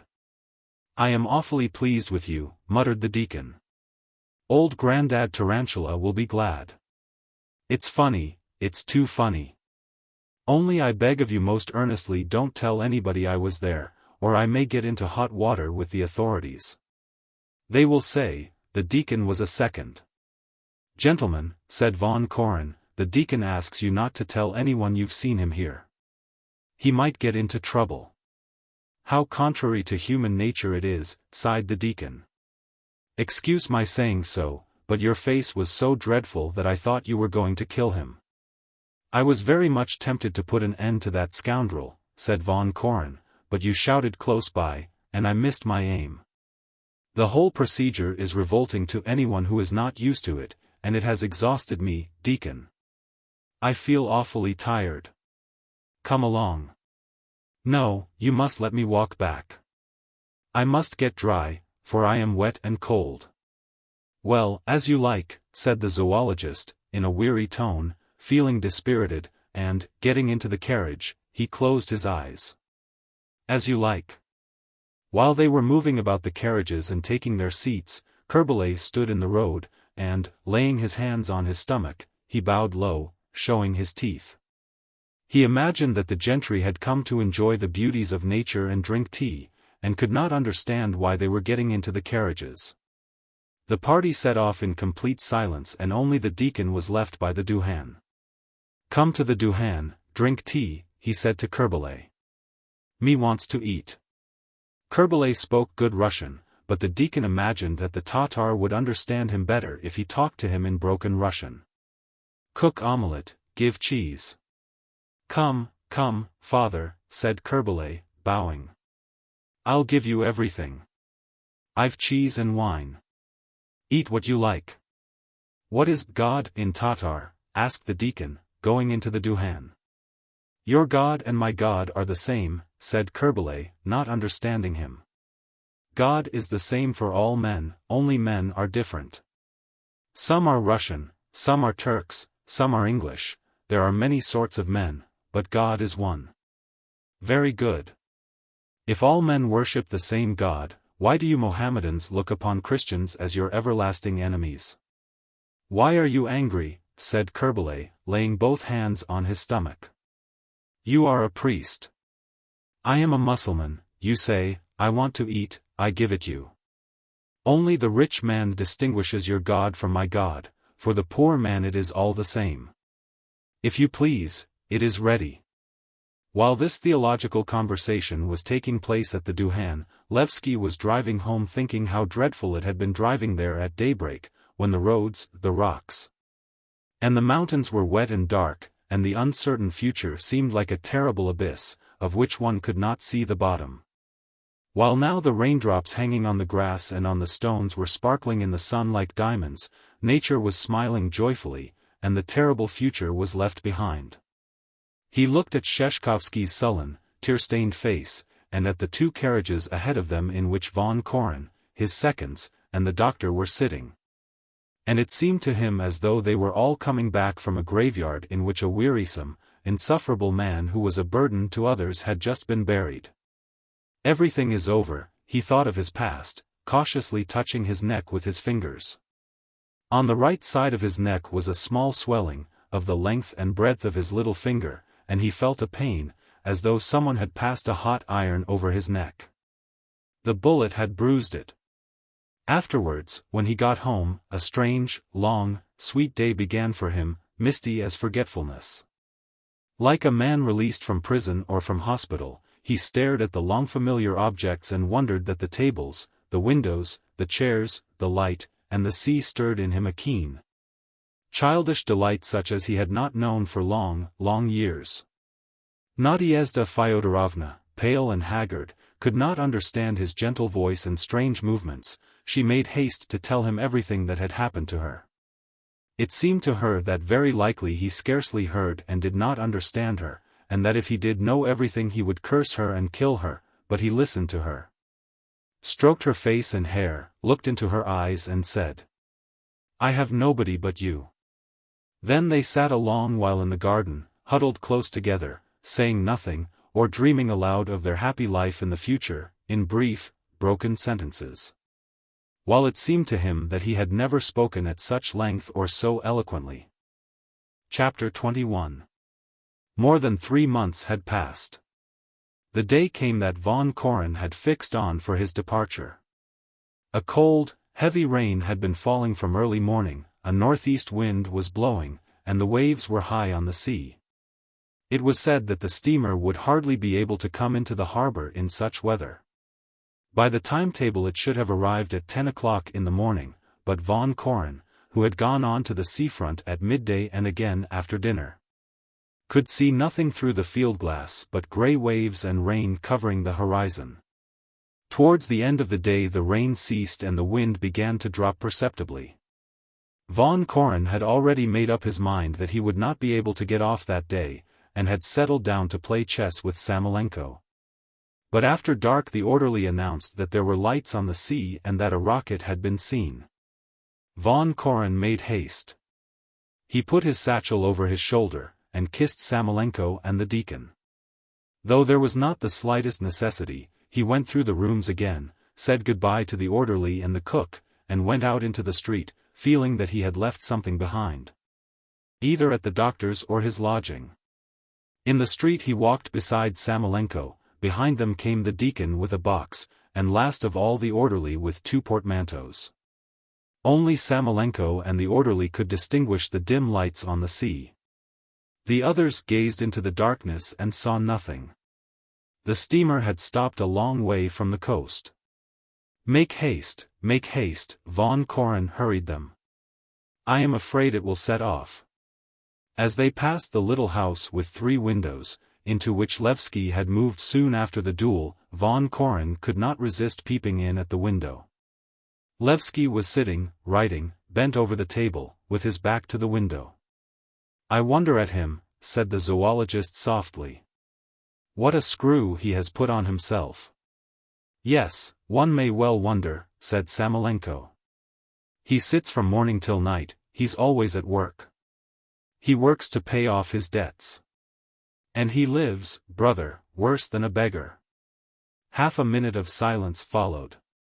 The zoologist, the doctor, and the deacon stood at the window and went on looking at Laevsky. So he didn't get away from here, poor fellow, said Samoylenko. Do you remember how hard he tried? Yes, he has put a screw on himself, von Koren repeated. His marriage, the way he works all day long for his daily bread, a new expression in his face, and even in his walk, it's all so extraordinary that I don't know what to call it. The zoologist took Samoylenko's sleeve and went on with emotion in his voice. You tell him and his wife that when I went away I was full of admiration for them and wished them all happiness, and I beg him, if he can, not to remember evil against me. He knows me. He knows that if I could have foreseen this change, then I might have become his best friend. Go in and say goodbye to him. No, that wouldn't do. Why? God knows, perhaps you'll never see him again. The zoologist reflected, and said. That's true. Samoylenko tapped softly at the window. Laevsky started and looked round. Vanya, Nikolai Vassilitch wants to say goodbye to you, said Samoylenko. He is just going away. Laevsky got up from the table, and went into the passage to open the door. Samoylenko, the zoologist, and the deacon went into the house. I can only come for 1 minute, began the zoologist, taking off his galoshes in the passage, and already wishing he had not given way to his feelings and come in, uninvited. It is as though I were forcing myself on him, he thought, and that's stupid. Forgive me for disturbing you, he said as he went into the room with Laevsky, but I'm just going away, and I had an impulse to see you. God knows whether we shall ever meet again. I am very glad to see you. Please come in, said Laevsky, and he awkwardly set chairs for his visitors as though he wanted to bar their way, and stood in the middle of the room, rubbing his hands. I should have done better to have left my audience in the street, thought von Koren, and he said firmly, don't remember evil against me, Ivan Andreitch. To forget the past is, of course, impossible, it is too painful, and I've not come here to apologize or to declare that I was not to blame. I acted sincerely, and I have not changed my convictions since then. It is true that I see, to my great delight, that I was mistaken in regard to you, but it's easy to make a false step even on a smooth road, and, in fact, it's the natural human lot. If one is not mistaken in the main, one is mistaken in the details. Nobody knows the real truth. No, no one knows the truth, said Laevsky. Well, goodbye. God give you all happiness. Von Koren gave Laevsky his hand, the latter took it and bowed. Don't remember evil against me, said von Koren. Give my greetings to your wife, and say I am very sorry not to say goodbye to her. She is at home. Laevsky went to the door of the next room, and said. Nadia, Nikolai Vassilitch wants to say goodbye to you. Nadyezhda Fyodorovna came in. She stopped near the doorway and looked shyly at the visitors. There was a look of guilt and dismay on her face, and she held her hands like a schoolgirl receiving a scolding. I'm just going away, Nadyezhda Fyodorovna, said von Koren, and have come to say goodbye. She held out her hand uncertainly, while Laevsky bowed. What pitiful figures they are, though, thought von Koren. The life they are living does not come easy to them. I shall be in Moscow and Petersburg, can I send you anything? He asked. Oh, said Nadyezhda Fyodorovna, and she looked anxiously at her husband. I don't think there's anything. No, nothing, said Laevsky, rubbing his hands. Our greetings. Von Koren did not know what he could or ought to say, though as he went in he thought he would say a very great deal that would be warm and good and important. He shook hands with Laevsky and his wife in silence, and left them with a depressed feeling. What people, said the deacon in a low voice, as he walked behind them. My God, what people! Of a truth, the right hand of God has planted this vine. Lord! Lord!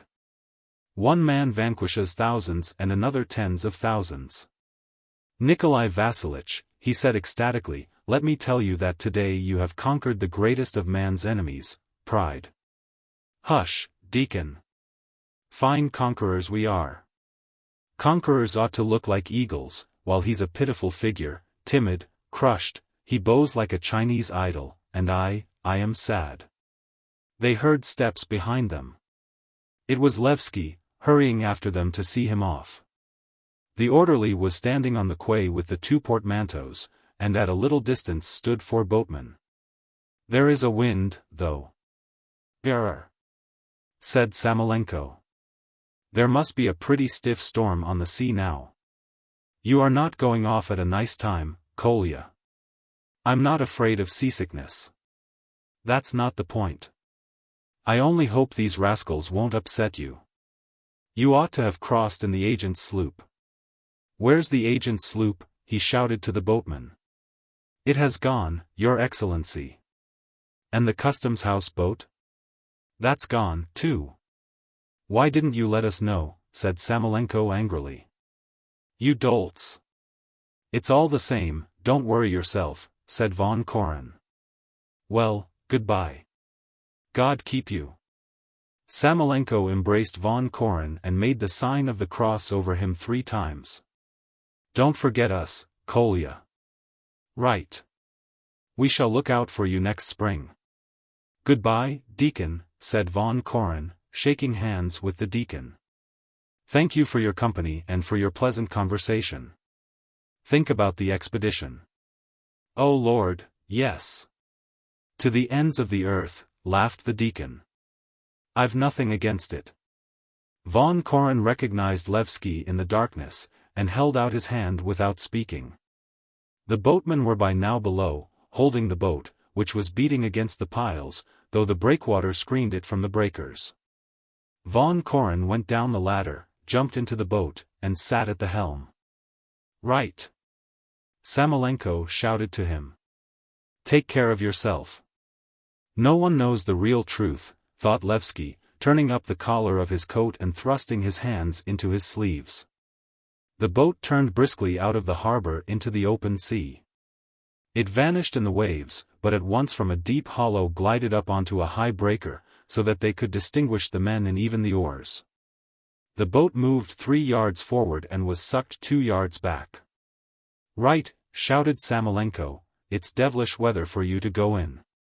Yes, no one knows the real truth, thought Laevsky, looking wearily at the dark, restless sea. It flings the boat back, he thought, she makes 2 steps forward and 1 step back. But the boatmen are stubborn, they work the oars unceasingly, and are not afraid of the high waves. The boat goes on and on.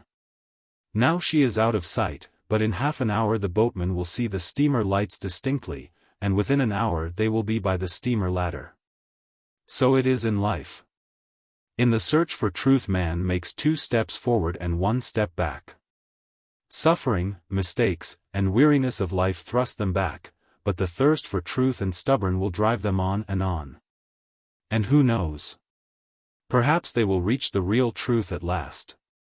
Go Oodby, shouted Samoylenko. There's no sight or sound of them, said the deacon. Good luck on the journey. It began to spot with rain.